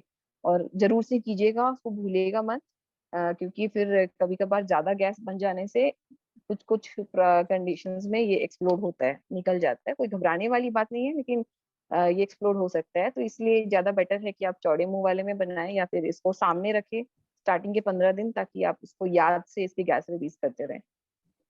ये इसके केयर टिप्स है। हाँ, मैंने जो ग्रीन लेयर के लिए बताया था, आप चेक कर लीजिए। अगर आप जब भी गैस रिलीज करते हैं उसको टाइट से वापस बंद करिए, उसमें एयर पास नहीं होनी चाहिए, खुला नहीं रहना चाहिए। तो उससे कोई कीड़े मकोड़े या कोई भी आपको पिल्लू वगैरह कुछ भी नहीं मिलेगा। अगर बाई चांस किसी कारण से आपका वैसा हो भी गया है और आपको लग रहा है कि ब्लैक या ग्रीन कोई लेयर आ गई है ऊपर में, तो वो लेयर को थोड़ी सी आप हटा दीजिए अपने हाथों से या कोई चम्मच से, और उसके बाद उसमें थोड़ा सा गुड़ और ऐड कर दीजिए। फिर उसको वापस 15-20 दिन के लिए रख दीजिए। आपका वो बायोएंजाइम अपने आप में रिवाइव हो जाएगा, वो ठीक हो जाएगा, वो जो पिल्लू विल्लू है सब गायब हो जाएंगे उसी के अंदर। तो यही प्रोसेस है, इसका केयर भी यही है। इस तरह के यूजेस है, ऐसे तो और भी बहुत यूजेस है, बट आज हमने कुछ घरेलू यूजेस काफी सारे जाने हैं। तो आई होप कि आप सब बनाएंगे और किसी के लिए अगर बाई चांस बनाना संभव नहीं है किसी भी कारण से, तो आप ले भी सकते हैं। आजकल बहुत सारे लोग बेच भी रहे हैं, मैं खुद भी बेचती हूँ, कमर्शियली भी बेचती हूँ, क्लीनिंग के हिसाब से भी एंड बाकी चीजों के लिए भी, तो आप वो भी यूज करके देख सकते हैं। इसको इस्तेमाल जरूर करिए, आपको जरूर फर्क नजर आएगा। Thank you. बहुत बहुत धन्यवाद दीपिका जी, आपने बहुत ही सुंदर कॉन्सेप्ट में बहुत बढ़िया से सबको समझाया है। अब मैं यहाँ हमारी राष्ट्रीय पर्यावरण प्रमुख अनीता दीदी यहाँ उपस्थित है, मैं उनसे चाहूंगी कि वो अपना वक्तव्य दे कि वो आज का वेबिनार कैसा लगा, और यदि उनका कोई सवाल है तो वो पूछे। अनीता दीदी आप म्यूट है। प्रीति जी, आप अनीता जी को हॉट स्पॉटलाइट में ले लीजिए प्लीज। हाँ, स्पॉटलाइट नहीं हुआ कि मैं इनको दे दी थी? नहीं नहीं, मैं अच्छा स्पॉटलाइट में ठीक है भाभी।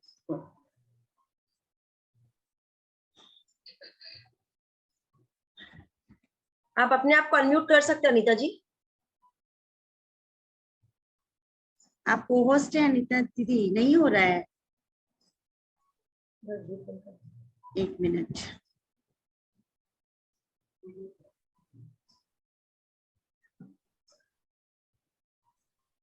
कीजिए एक बार अनीता दीदी। हाँ हाँ हाँ, हो Thank you. गया। हाँ हाँ, बहुत बहुत धन्यवाद कीर्ति जी। और वेस्ट बंगाल की प्रदेश अध्यक्ष बबीता बगड़िया जी, सचिव पिंकी धानुका जी और पर्यावरण प्रमुख हमारी कीर्ति जी, बहुत बहुत धन्यवाद आप लोगों का। इतना सुंदर वेबिनार आप लेकर आई हैं, और दीपिका जी ने तो इतने सरल शब्दों में और इतने सुंदर तरीके से बताया है, एकदम साधारण तरीके से, कि हम लोग सब उसे बना सकते हैं, यूज कर सकते हैं। कुछ कुछ जानकारी रहती है, लेकिन उन्होंने जो गैस का और सारी चीजों का जो अनुपात वगैरह बताया है कि कितने कंटेनर में और कैसा करना चाहिए, बैक्टीरिया का हम जिस चीज को खराब समझते हैं वो हमारे लिए फायदेमंद है। उन्होंने कहा जहाँ बैक्टीरिया होते हैं वो 95% गुड बैक्टीरिया होते हैं, तो हम उसको सोचते हैं कि जहाँ कीटाणु और जीवाणु आ गए माने वो चीज खराब हो गई। तो हर चीज की जानकारी नहीं होती है, जिसके अभाव में हम बहुत सारी चीजों को खराब समझ के फेंक देते हैं, और अपने बॉडी पे भी यूज करना पड़ता है एंजाइम। पौधों का तो जानकारी थी, लेकिन अपने हेयर के लिए, अपनी बॉडी के लिए कैसे, जो उन्होंने बताया, शैम्पू भी बना सकते हैं। रीठा से तो आपने हाँ, रीठा से तो हम लोगों ने बहुत यूज किया है हाँ, पहले। सच में रीठा से तो बहुत यूज किए सभी ने। हाँ, लेकिन इतनी सुंदर जानकारी दी है, दीपिका जी को बहुत बहुत धन्यवाद दूंगी, और कीर्ति जी लोग को, सबको, कि आपको लाने के लिए, और बहुत सुंदर सरल शब्दों में बताया। मैंने तो नोट कर लिया है, मैं तो बनाऊंगी, और जब बनाऊंगी तो कीर्ति जी को बताऊंगी, वो मैसेज दे देंगी आपको। जरूर जरूर अनीता दीदी, उतना प्रोत्साहन देने के लिए आपका बहुत बहुत धन्यवाद। आप बड़ों का आशीर्वाद से ही हम लोग कार्य करने की हमें प्रेरणा भी मिलती है और हम कार्य भी कर पाते हैं। नहीं नहीं, प्रीति जी, हमारी सॉरी मैं आपको इंटरप्ट कर रही हूँ, मैं एक चीज भूल गई थी बताना, जो बबीता जी ने शुरू में रिक्वेस्ट किया था ना, वो कैसे रोजगार के लिए जो उन्होंने कहा था थोड़ा सा बताने के लिए, और वाटर बॉडी क्लीनिंग के लिए भी आपने कहा था, तो उसके लिए भी हाँ थोड़ा सा 2 लाइन बोल देती हूँ कि हम सेम जैसे मैंने अभी यहाँ ट्रेनिंग दी है, तो अगर किसी को बना के घर से बेचना है, या किसी गांव में ट्रेनिंग देनी है, किसानों को ट्रेनिंग देनी है यूज करने के लिए, या लेडीज लोगों को इसके लिए, इससे रोजगार देना है, तो उसके लिए हमारी एकेडमी भी ट्रेनिंग देती है। हम विकी तरफ से भी ट्रेनिंग देते हैं, जाकर उन्हें सिखाते हैं इसको कैसे बनाना है, कैसे मेंटेन करना है, कितने डाइल्यूशन में वो उसको यूज कर सकते हैं, और इसके अलग अलग वेरिएंट्स कैसे बना सकते हैं, ताकि वो इसको एज अ टॉयलेट क्लीनर बेचे या फ्लोर क्लीनर बेचे। इस तरह से वो अपना एक खुद का ब्रांड बना के उससे रोजगार जनरेट कर सकते हैं। और दूसरी बात रही वाटर बॉडी क्लीनिंग की, तो सबसे पहली बात तो मैं कहूंगी कि जब आज 65 से 70 लोगों ने आज इसको देखा है, तो मैं सबसे अनुरोध करूंगी कि बाहर जाके वाटर बॉडी क्लीनिंग करने से पहले तो हम क्यों ना अपने घर से शुरू करें। अगर हम बाहर ही अगर केमिकल्स नहीं डालेंगे तो हमारी नदियां, हमारे नाले ऐसे ही साफ होने लग जाएंगे, है ना।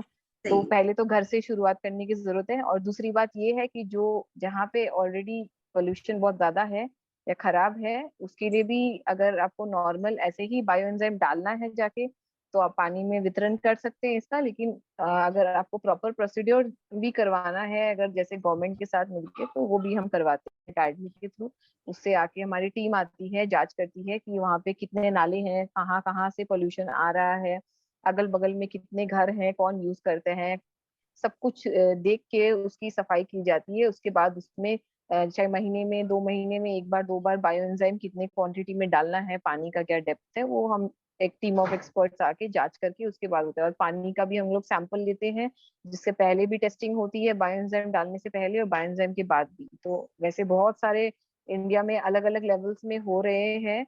हमारे उज्जैन के शीरसागर कुंड में हुआ था, फिर बैंगलोर में तो बहुत सारे लेक्स में हमने की है।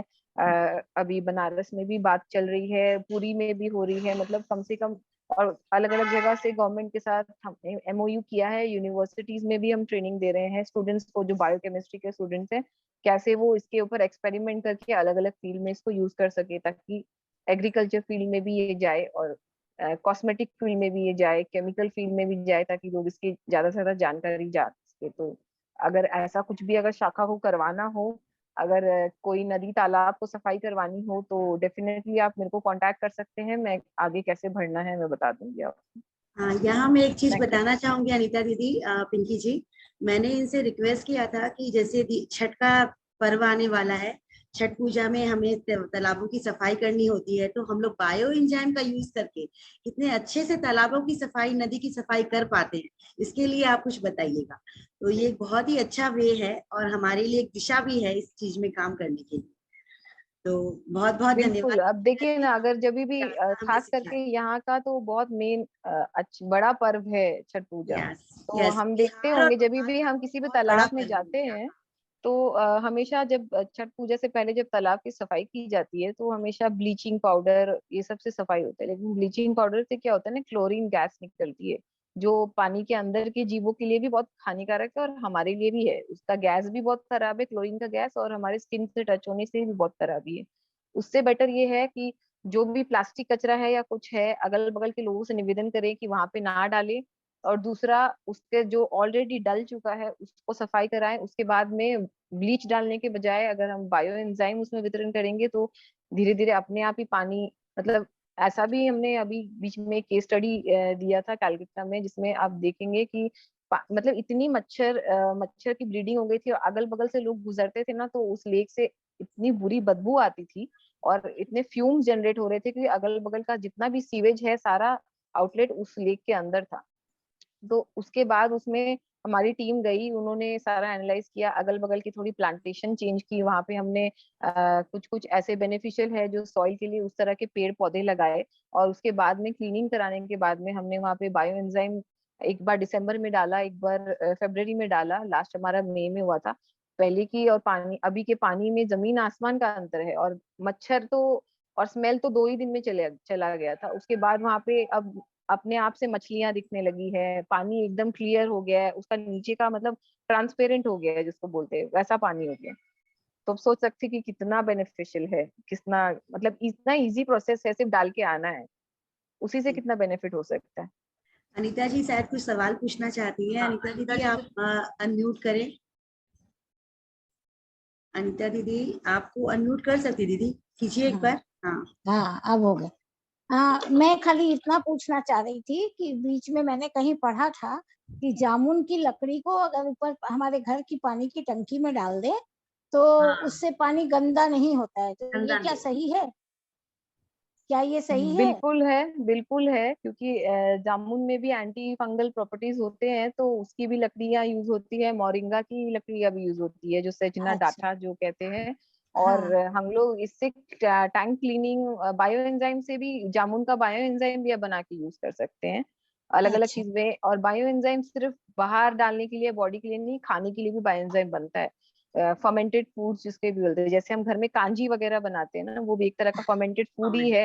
ये तो क्योंकि उसमें अच्छा। B12 भरपूर मात्रा में रहता है, वो हमारे बॉडी के लिए बहुत बेनिफिट है। हम जितने अचार बनाते हैं वो भी एक फर्मेंटेड फूड है। तो बायो एंजाइम का दो ही वो है, अगर शरीर के अंदर के लिए बना रहे हैं तो फल का, सब्जी का अंदर का भाग लीजिए, अगर आप बाहर के लिए बना रहे हैं तो बाहर का भाग लीजिए। वाह, तो आप उसको Thank जब you. बना रहे हैं तो आप उसको खाने के लिए यूज कर रहे हैं, उसका भी अलग अलग डाइल्यूशन होता है। उसको कांच के ग्लास जार में बनाना पड़ता है, प्लास्टिक में नहीं बनाते हम, क्योंकि उससे वो हो सकता है, केमिकल्स लीच हो सकते हैं, लेकिन ज्यादातर वो ग्लास में बनता है। कि एप्पल साइडर विनेगर बहुत लोग यूज करते हैं जो मार्केट से लाके, वो भी आप घर पे बना सकते हैं एप्पल के पल्प से, सेम इसी प्रोसीड्यूर से। अच्छा, थैंक यू। दीपिका जी, एक तो मैं आपको ये कहना चाहूंगी कि आप सबका वीडियो थोड़ा शेयर जरूर कीजिएगा, जो उन्होंने आज अपनी जो रेसिपीज बताई है, ताकि बहनों को आज अच्छे से समझ में आ जाए। और अनीता दीदी, आप कुछ कहना चाह रही थी? हाँ, मैं बोल रही थी कि उस दिन आपको याद होगा कीर्ति जी, मधुलिका जी आई थी, जो हाँ हैदराबाद में तालाबों की सफाई कर हाँ रही हैं, हाँ हाँ हाँ, किंतु उस दिन हम लोग उनसे पूरा प्रोसेस नहीं जान पाए थे बायो एंजाइम का। सही है। हाँ, चलिए, इसीलिए मैंने इसको कंटिन्यू किया, और मैंने स्पेशली ये बिल्कुल, पॉइंट मेंशन करने बोला कि आप ये पॉइंट जरूर बहुत मेंशन अच्छा। कीजिएगा।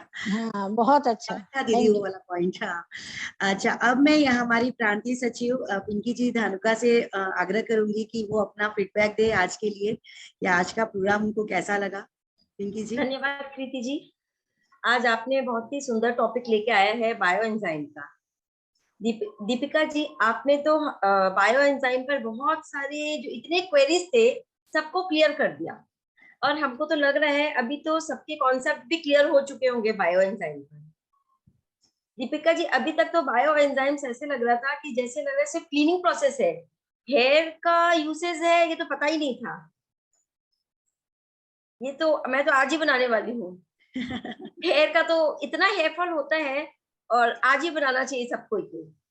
और ये बात आपने एकदम बिल्कुल सही कहा दीपिका जी, जैसे अचार होता है हमारा फर्मेंटेशन फूड, हम लोगों को पता ही नहीं है कि कितना बेनिफिट्स है हमारे इंडियन अचार में। बाहर के चाइना में देखते हैं, और ताइवान में देते हैं, सब कितने फर्मेंटेड फूड खाते हैं और कितना उनका स्किन ग्लो करता है। हमारे इंडियंस तो अचार के नाम से दूर भागते हैं कि बहुत ऑयल है, हम लोगों को नहीं खाना है। तो अब सब कोई खाओ अचार, देखो स्किन कांजी, स्पेशल कांजी है हमारी भाभी। कांजी और अचार बहुत अच्छा है आज के फर्मेंटेड फूड में। पहले तो कांजी और अचार रेगुलर में खाते ही थे पहले खाते थे अनीता जी। इन दिनों में यंग जनरेशन जब से आए ना, इन लोग बाहर के फर्मेंटेड फूड खाते हैं, लेकिन अपना जो इंडियन फर्मेंटेड फूड है बेसिकली अचार, वो भूल गए हैं सब। हमारे में यही कमी है, हम विदेशों की चीजें अपनाते हैं और अपनी अच्छी चीजों को भूल जा रहे हैं, अपने अपने अच्छी चीजों को भूल जा रहे हैं।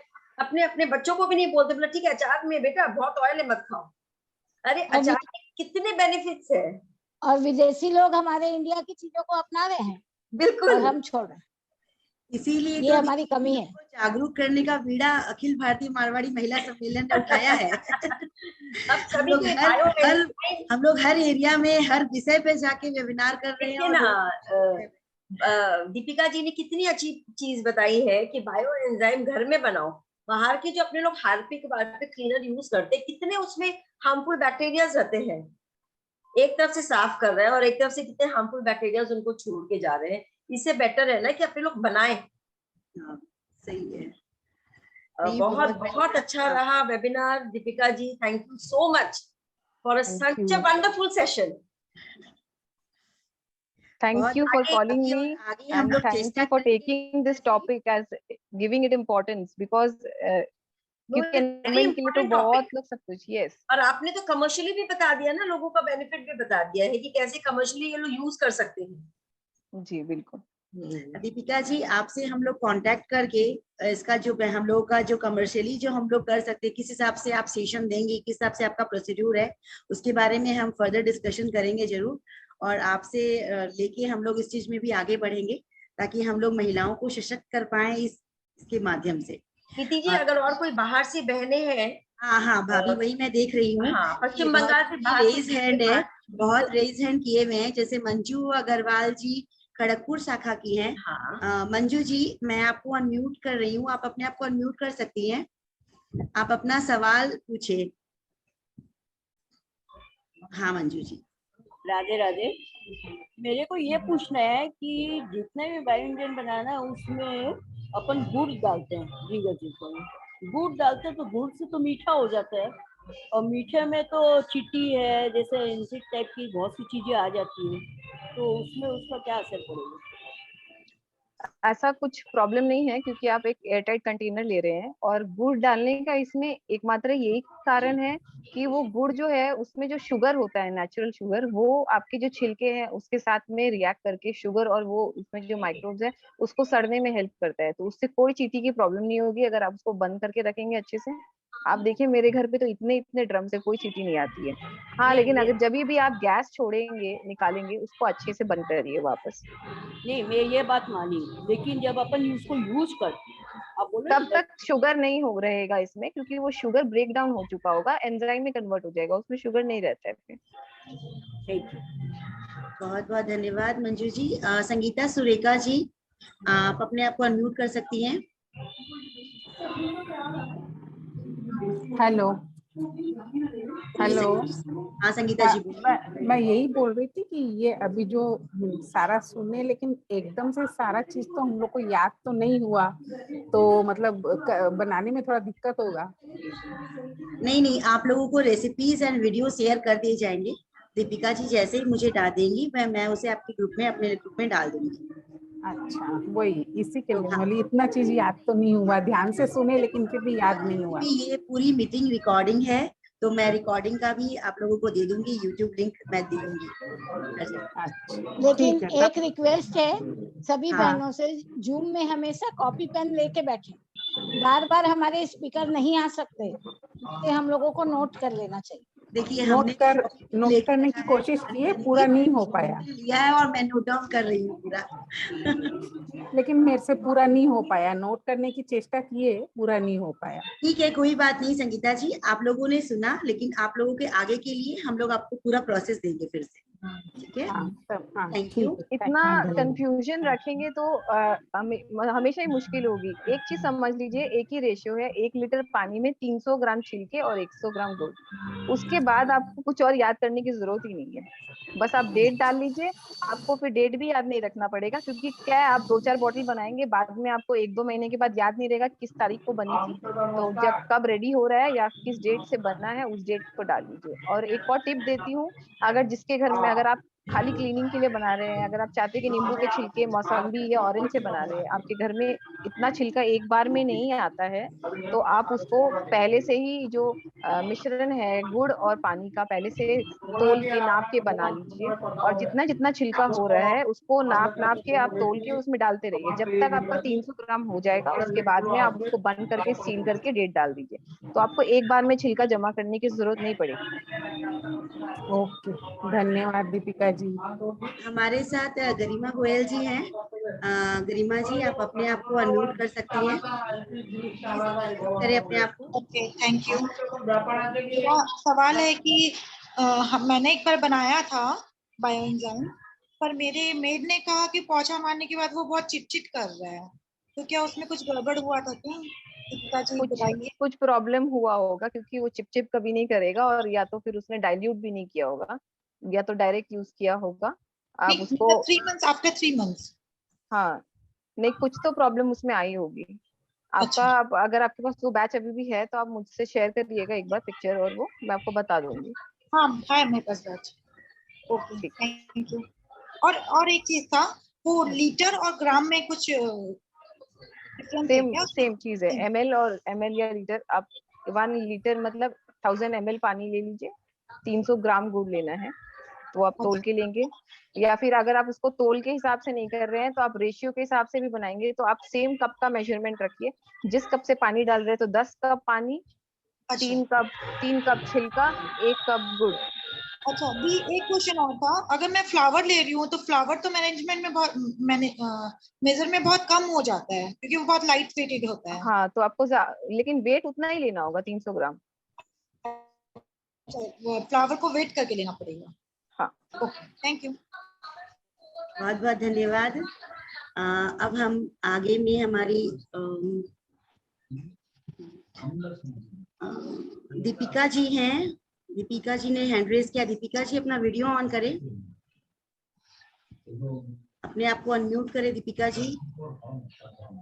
नहीं है, ठीक है। सुधा जैन जी, सुधा जैन जी अपने आप को अनम्यूट करें। अपने आप को अनम्यूट करें सुधा जी। यस। हाँ, मैं सुधा जैन हूँ। मैं कोलकाता में ही रहती हूँ, बस अभी गोवा आई हूँ इधर, लेकिन मैंने क्लास ज्वाइन किया आज आपका।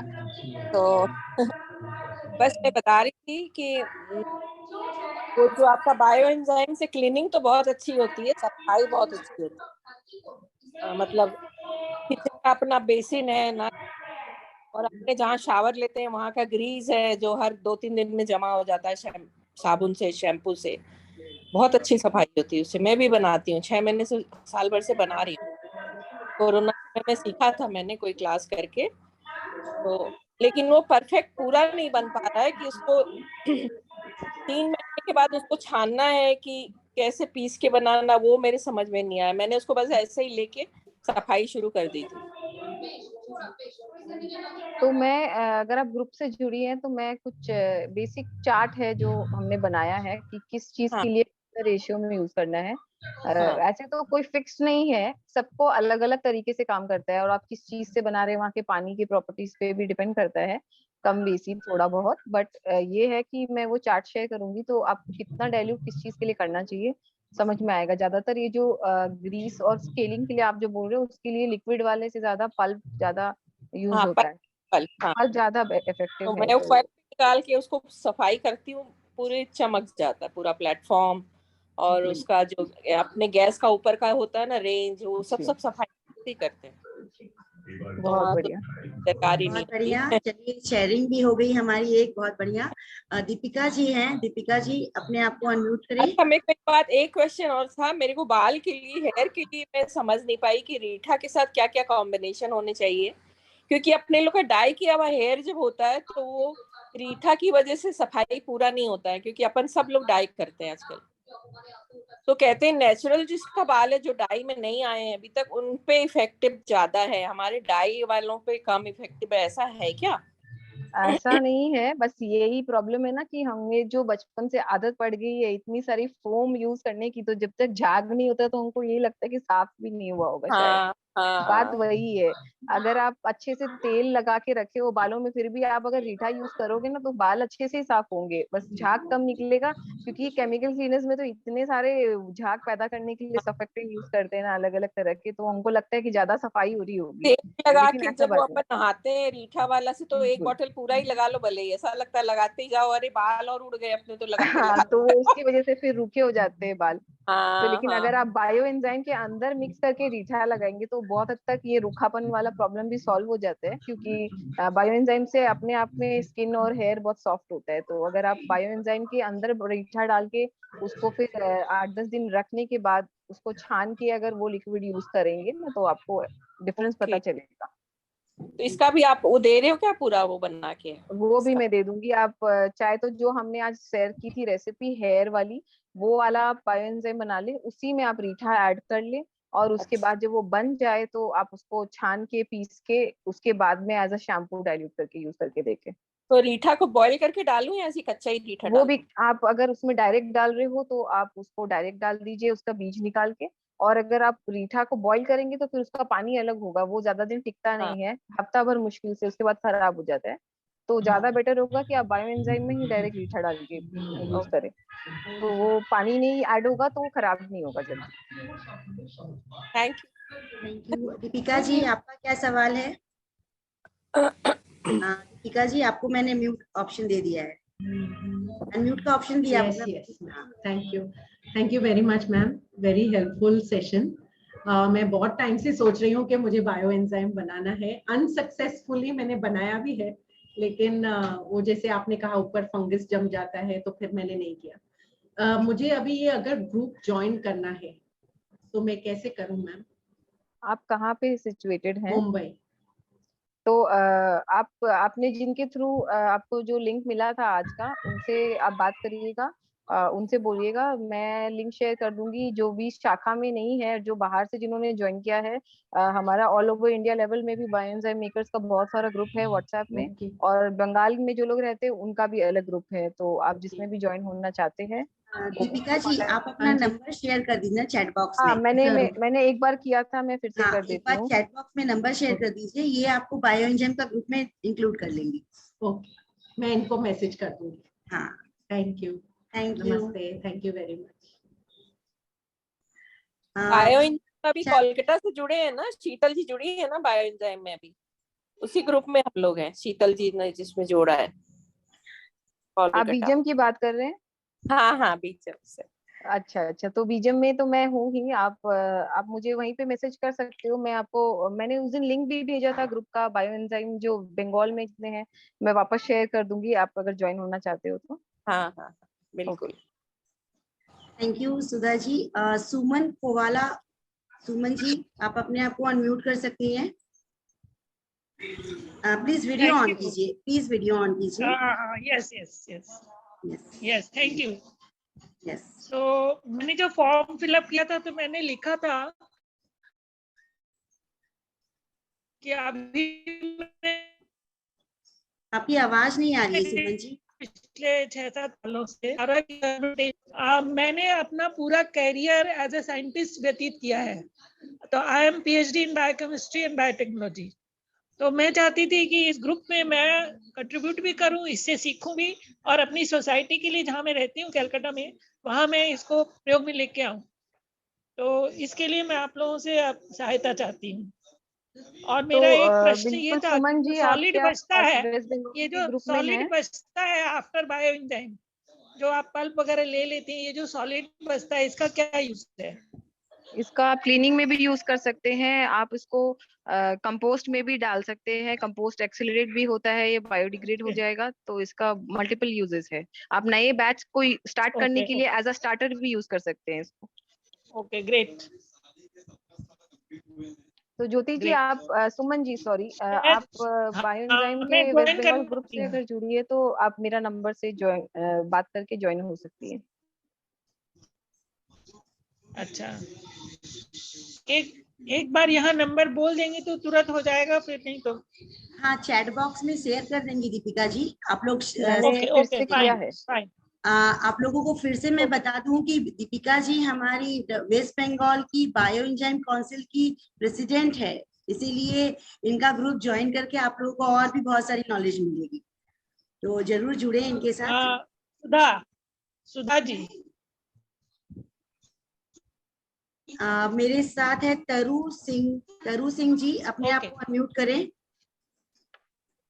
Okay, hello ma'am. क्वेश्चन है मैम, ये है, एक तो फर्स्ट मुझे आपके ग्रुप के साथ ज्वाइन होना है क्योंकि मैं लास्ट 6 मंथ से बायो एंजाइम्स बना रही हूँ। तो जो डिफरेंट फ्लेवर के मैंने बनाए हैं, तो उनका क्या यूजेस है और किस तरह से उनको एग्रीकल्चर में और हाउस होल्ड एक्टिविटीज में यूज कर सकते हैं, एंड सेल किस तरह से उसको कर सकते हैं, मतलब बायो एंजाइम्स बनाने के बाद उसको किस तरह से मार्केट में हम सेल कर सकते हैं। तो तरु जी, आप बताएंगे आप कहाँ पे लोकेटेड हैं? मैं यूपी में हूँ, संबल डिस्ट्रिक्ट में। अच्छा, तो हमारे हरियाणा और यूपी के भी स्टेट प्रेसिडेंट्स है, मैं आपको उनसे जुड़वा दूंगी, आप उनके ग्रुप में ऐड हो सकती हैं। और एक ऑल ओवर इंडिया लेवल का भी ग्रुप है, आप उसमें भी ऐड हो सकती है। वहाँ पे आप जब ट्रेनिंग ले लेंगी तो आप एज अ ट्रेनर भी काम कर सकती हैं, और आप उसकी इससे रोजगार किस तरह से बना के आप अपना ब्रांड कैसे बनाना है, वो भी आपको वहाँ पे ट्रेनिंग मिल जाएगी। ठीक है मैम, तो आप मुझे फिर ग्रुप में ज्वाइन करा दीजिएगा, क्योंकि मैंने हर फ्लावर्स के, लेमन के, मतलब एलोवेरा के डिफरेंट तरह के बायो एंजाइम्स बनाए हैं, एटलीस्ट 8 to 10 टाइप्स के। बट उनका जो एग्जैक्ट यूजेस है वो मतलब मुझे अभी तक नेट पे भी बहुत ज्यादा सर्च करा है तो इतना ज्यादा नहीं हुआ है, पर आपने जब बताया तो मतलब मुझे काफी नॉलेज भी मिली और लगा भी कि इसके बेटर बिल्कुल, तो प्रोस्पेक्ट्स और आप क्या हो मुझे सकते। मेरे नंबर पे मैसेज कीजिएगा, मैं आपको ज्वाइन करवा दूंगी। मैम यही है ना, 8537950903? जी ठीक है, थैंक यू सो मच तरु जी, थैंक यू। और हमारे साथ में अगली जो कैंडिडेट हैं वो कीर्ति मौर्य। कीर्ति जी अपने आप को अनम्यूट करें।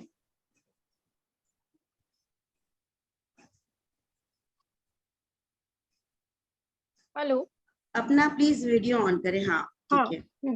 हेलो मैम, मैं भी लगभग 1.5-2 साल से बायो एंजाइम बना रही हूँ। मैंने गेंदे के, गुलाब के और हिबिस्कस का और सिट्रस पील्स के भी मैंने बायो एंजाइम बनाए हैं। लॉन्ड्री क्लीनिंग में यूज कर रही हूँ, टॉयलेट क्लीनिंग में यूज कर रही हूँ, डिश वॉश में भी यूज करती हूँ।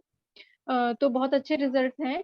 लेकिन जो आपने एडिबल बायो एंजाइम बताया है, थोड़ा उसका प्रोसीजर मुझे जानना है, क्योंकि मैं भी मोरिंगा का एडिबल बायो एंजाइम कंज्यूम करना चाहती हूँ। तो वो कैसे बनाना है, वो एक प्रोसीजर मिल जाएगा? बनाने का प्रोसीड्योर सेम ही है, जैसे बस आपने आपका बोला था कि कंटेनर ग्लास कंटेनर चेंज हो कंटेनर, जाता है, राइट। क्योंकि आप ऐसे भी पल्प से बनाओगे तो ना तो उसमें गैस फॉर्मेशन कम होगी। हम ग्लास का कंटेनर इसीलिए अच्छा, यूज नहीं करते हैं उसको पल्प क्लीनर के करना है, लिए। पहले पहले पीसना है?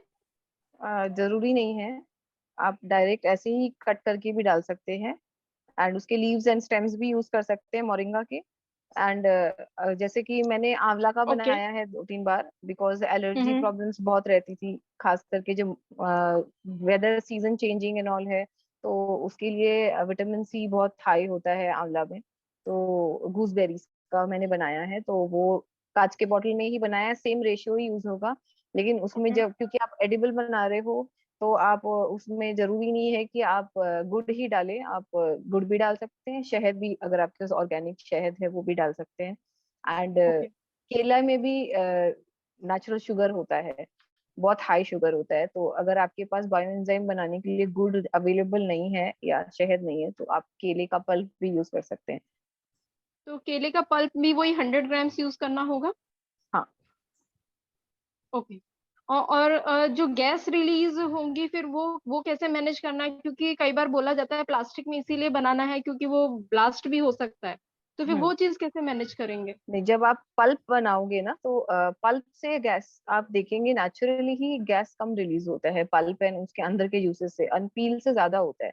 एंड वही है अच्छा। कि जस्ट द सेम वे जैसे आप नॉर्मली गैस रिलीज करते हो, इसमें भी करो, लेकिन आपको गैस फॉर्मेशन कम मिलेगी। And try to always use a glass jar which has a wide mouth. तो उस वजह से फिर आपका गैस फॉर्मेशन वैसे भी ज्यादा नहीं होगा। बिकॉज देखिए, ये मेरा क्लीनर जो है, this is already, it's a plastic jar, but इसमें जो वाइड माउथ यूज किया है, तो ऑलमोस्ट जब भी मैं इसको खोलती हूँ तो ना के बराबर ही गैस रहता है, ज्यादा नहीं होता है। बिकॉज जो स्पेस ऊपर वो ऑलरेडी उतना ही इनफ है उसको ऑक्यूपाई करने के लिए, तो it's not required a lot. तो ब्लास्ट होने का कोई प्रॉब्लम नहीं नहीं, होगा वैसा अगर? जल्दी से नहीं होना चाहिए अभी। मैंने मतलब ऐसे केसेस नहीं देखे हैं जल्दी से, क्योंकि आप पल्प यूज करते हैं तो गैस फॉर्मेशन नेचुरली ही कम होता है।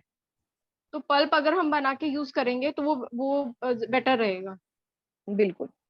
ओके। Okay, thank you. बहुत ही बढ़िया जानकारी। सभी बहनों ने भी बहुत सारे सवाल किए हैं एंड सभी को अपनी अपना मिल गया होगा आंसर। और कोई बहनों का कोई सवाल है तो वो हैंड रेज कर सकती हैं। और किसी का कोई सवाल है तो वो अपना हैंड रेज कर सकते हैं। और किसी का कुछ सवाल नहीं है? दीपिका जी, मेरा जो सवाल है, पिंकी जी आपका कोई सवाल है? नहीं। मेरा तो जो था मैंने बोल दिया था। मेरा एक अनुरोध है आपके नेशनल प्रेसिडेंट से भी एंड स्टेट के प्रेसिडेंट से भी, प्लीज आप आगे आके, आपने इसको एज अ टॉपिक लिया है सबको जानकारी देने का, तो आप आगे और इनिशिएटिव ले और अपने अपने एरियाज में वाटर बॉडी क्लीनिंग के लिए भी इसके लिए आगे कदम बढ़ाएं, ताकि हम अपने टीम के थ्रू इसका लिए सबके लिए, जनहित के लिए, सबके लिए हम इसका यूज कर सके।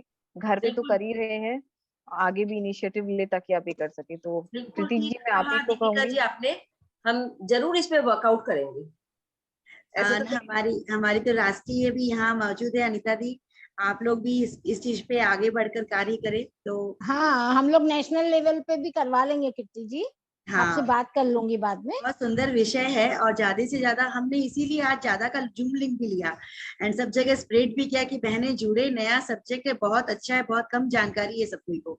नहीं नहीं, एक साथ 19 प्रदेश में अनीता जी आप म्यूटेड है।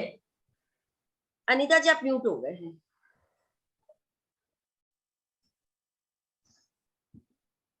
एक साथ सारी जानकारी जाएगी, अपन 19 प्रदेश में नेशनल से करवाएंगे ये वाला, है ना? ठीक है दीदी। तो हमारी राष्ट्रीय और प्रांतीय दोनों पर्यावरण प्रमुख है यहाँ पे मौजूद, तो दोनों ही इस पे वर्कआउट करेंगी। बिल्कुल करेंगे। कीर्ति जी तो हमारी पूरी पर्यावरण के पूरा संचालन करती है, सारे जूम का। मेरी राइट हैंड है, मेरी राइट हैंड है वो। सभी की राइट हैंड हो रखी है अनीता जी अभी। आपने इतना ज्यादा कॉम्प्लीमेंट भाभी, हम तो फूल जाएंगे आज ही। नहीं फूलेंगे, हमें फिर पता है। कल फिर कॉम्प्लीमेंट मिलेगा। हाँ नहीं, हम लोग फूलने वाले को अपने साथ नहीं लेते हैं, आप नहीं फूलोगी हमें पता है। दीपिका जी, एक सवाल मेरा भी है। अब हम ये चाह रहे थे कि हम लोग अभी स्टेट लेवल में ये क्या करें इससे, जैसे कि एज ए इसको एक रोजगार के रूप में महिलाएं इसको अपना सके, या हम अपनी समिति की तरफ से कुछ ऐसा करें कि बकायदा उनके क्लासेस करवाएं या कुछ करवाएं। क्या पिंकी जी ठीक बोल रही हो ना? एक सेकंड, अभी जैसे दीपिका जी ने बताया था ना कि एज अ कंज्यूमर हम लोग क्या कर सकते हैं। हाँ, हम लोग जैसे फार्मर्स में भी कर सकते हैं या कुछ भी कर सकते हैं, एज अ कंज्यूमर हम लोग कहाँ कहाँ इसको उपयोग में ला सकते हैं। हाँ, तो दीपिका जी इस पे थोड़ा सा डिटेल्स में बताएं ताकि हम लोग इस चीज पे काम कर सकें। तो बिल्कुल आपको आइडेंटिफाई करने होंगे वैसे टाइप के एनजीओज हैं जो महिलाओं के साथ काम करते हैं, उस तरह के ट्रस्ट हैं, या गांव में जा जाकर जिनके यहाँ पे खेती होती है, या किसान की वाइफ लोगों को ट्रेनिंग कर दे सकते हैं। और हर गांव में ना कोऑपरेटिव सोसाइटीज भी होती है बहुत जगह पे, जहाँ पे महिलाओं को ऐसे भी रोजगार दिया जाता है, चाहे वो सैनिटरी पैड से रिलेटेड हो, चाहे वो साबुन वगैरह बनाना हो, उस तरह के ग्रुप्स हर जगह रहते ही है। तो हम अपना खुद का भी ग्रुप बनवा सकते हैं, या फिर जो पहले से फॉर्म ग्रुप है उनको जाके ट्रेनिंग दे सकते हैं कि कैसे बनाना है, इसको कैसे पैकेजिंग करनी है, और उसके बाद में इसको कैसे आगे आपको बेचना है। आप अपने घर पे भी यूज करिए, सब जगह इसका पॉपुलराइज करिए, घर घर जाके बेच के आइए। बहुत मैं भी वही तरीके से बोलना हो चाह रही सकता थी दीपिका जी कि जैसे अगर हम लोग फार्मर्स को अगर ट्रेनिंग देते हैं इस प्रोडक्ट बायो एंजाइम्स के बारे में, उनकी हाउसवाइफ्स को, मतलब फार्मर्स लेडीज लोग को, तो वो लोग आराम से इजीली बना सकती है और अपना प्रोडक्ट्स को सेल कर सकती है। तो बिल्कुल बहुत बिल्कुल हाँ, वो लोग अपना प्रोडक्ट, तो उन लोगों की आमदनी भी बढ़ेगी। तो बिल्कुल। पिंकी इसमें जी, खर्चा हम है लोग नहीं। ऐसा नहीं कर सकते क्या कि हम लोग स्टेट की तरफ से एक ऐसा क्लासेस स्टार्ट करें बायो एंजाइम के ऊपर, जहाँ पे कि कुछ लोगों को वो सिखाएं? कर ऐसा सकते वाला हैं, हम बिल्कुल चाहते कर हैं, सकते हैं। पूरा कोर्स है, जैसे कि 4-5 दिन का एक पूरा कोर्स ही हम लोग स्टार्ट करें इसमें। बिल्कुल ये कर सकते हैं। और हम लोग किसानों को भी ट्रेनिंग दे सकते हैं कि कैसे मैं वो खेती किसानों में भी की यूज ही कर बात कर सकते रही थी अभी। हैं। ठीक है, हम लोग इस पे अपनी अध्यक्षा से बात करके हम लोग इस पे आगे बढ़ेंगे। दीपिका जी हमारी नेशनल हेड भी हैं, हमारी प्रांतीय अध्यक्ष भी हैं दोनों ही। दीदी भाभी विविता भाभी हैं क्या? नहीं, बबीता जी नहीं है। नहीं है ना? तो क्या अपने लोग इसको एंड की तरफ लेके जाएं? हाँ, अब इसको एंड की तरफ ही ले जाना होगा। पिंकी भाभी, मैं प्रीति जी, आपसे बहुत लोगों ने अपना नंबर यहीं पे शेयर कर दिया है ग्रुप में ऐड होने के लिए। प्लीज उनसे रिक्वेस्ट है कि आप मेरा नंबर नोट डाउन करिए या कृति जी को कांटेक्ट करें अगर आपको ग्रुप में ऐड होना है। हम यहाँ से नंबर नहीं निकाल के ऐड कर पाएंगे। तो सही है। यहाँ पे हाँ, यदि आपके पास मेरा नंबर है तो आप मुझे मैसेज कर दीजिए। यदि यहाँ पे दीपिका जी ने अपना नंबर शेयर किया, आप उनको भी मैसेज कर सकती हैं, हम लोग ग्रुप में ऐड करवा देंगे। ये पूरे बेटर है ना कि आप लोग सब दीपिका जी का नंबर सेव कर लीजिए ना। हाँ, दीपिका वही जी ने तो अपना मैंने नंबर इसीलिए शेयर कर 2 दिया बार है। सेव करवा दिया उनका। तो आप दीपिका जी का नंबर सेव करके आप उनसे डायरेक्ट कांटेक्ट कर लीजिए, वो आपको ग्रुप में भी ऐड कर लेंगी। और उनके पास अलग अलग स्टेट के अलग अलग बायो एंजाइम के ग्रुप हैं, तो आप अलग अलग स्टेट के हिसाब से भी ज्वाइन हो सकती है। हाँ बिल्कुल बिल्कुल, ये वाला भी फैसिलिटी है, तो बहनें इस पे ध्यान दें। यहाँ प्लीज अपना शेयर ना करें अपना नंबर। हमारे लिए भी ग्रुप हम एंड करते ही ये सारा चला जाएगा, वो सेव भी नहीं कर पाएंगे। तो दीपिका जी बहुत अच्छा रहा। अब हम सबसे पहले तो मैं अब धन्यवाद ज्ञापन देना चाहूंगी आज की हमारी राष्ट्रीय हमारे पर्यावरण प्रमुख अनीता दीदी को, जिन्होंने अपना कीमती समय निकालकर इस वेबिनार को अपना समय दिया और इतने अच्छे से इसे पूरा अटेंड किया, अपना इस पे फीडबैक दिया, इतना अच्छा हम लोगों को प्रोत्साहित किया इतना ज्यादा। इसके लिए अनीता दीदी आपका बहुत बहुत धन्यवाद है। इसके बाद मैं अपनी राष्ट्रीय प्रांतीय अध्यक्ष बबीता जी का भी बहुत बहुत धन्यवाद करना चाहूंगी। उनको एक जरूरी काम से जाना था, फिर भी उन्होंने मीटिंग अटेंड की, शुरू का सारे हमारे साथ मौजूद रही, फिर उनको जाना पड़ा, लेकिन कोई बात नहीं, उनका जितना प्रेजेंस था वही हमारे लिए काफी है। उनका भी बहुत बहुत धन्यवाद। फिर मैं हमारी प्रांतीय सचिव पिंकी जी का भी बहुत बहुत धन्यवाद करूंगी। वे पूरे समय मीटिंग में उपस्थित रह के हमारा मनोबल बढ़ाती रही और उन्होंने अपना फीडबैक दिया और आगे के लिए वे तैयार है इस चीज को आगे बढ़ाने के लिए। तो पिंकी जी आपका भी बहुत बहुत धन्यवाद। इसके बाद आज हमारा सबका प्रोग्राम है। प्रोग्राम तो सबका है भाभी, लेकिन होता है ना कि हमारे को जब आप लोगों ने जिम्मेदारी सौंपी है तो हमारा रिस्पॉन्सिबिलिटीज कुछ जब बढ़ जाता है। हाँ, ये बात सही है। हाँ, और इसके बाद हमारी जो स्पेशल गेस्ट आज की हमारी स्पीकर दीपिका जी का मैं बहुत बहुत धन्यवाद करती हूँ कि उन्होंने इतने सुंदर शब्दों में, इतने इजी लैंग्वेज में, इतने बढ़िया सब्जेक्ट को सबको समझाया, पूरे प्रोसेस बताया, वीडियो शेयर की। इसके लिए दीपिका जी आपको बहुत बहुत धन्यवाद। आगे आपका साथ यूं ही हमारे साथ बना रहेगा, यही हम लोग आशा करते हैं। साथ ही यहाँ पे जितनी भी प्रांतीय और शाखा बहनें मौजूद है, जो भी राष्ट्रीय प्रांतीय अधिकारी मौजूद है, मैं सबको बहुत बहुत धन्यवाद करती हूँ। उन्होंने अपना समय निकालकर इस वेबिनार को ज्वाइन किया और यहाँ से कुछ उनको सीखने मिला। मैं आशा करती हूँ कि आप लोगों ने कुछ यहाँ से जरूर कुछ सीखा होगा और आप उसको इम्प्लीमेंट जरूर करेंगे और इस चीज को हम लोग आगे बढ़ाएंगे, बायो एंजाइम की दिशा में और भी लोगों को जागरूक करेंगे। तो सभी का एक बार पुनः बहुत बहुत धन्यवाद। जो भी इस वेबिनार में प्रत्यक्ष और अप्रत्यक्ष रूप से भी जुड़े हैं, उन सभी का मैं बहुत बहुत धन्यवाद करती हूँ। बहुत बढ़िया मन कृति जी।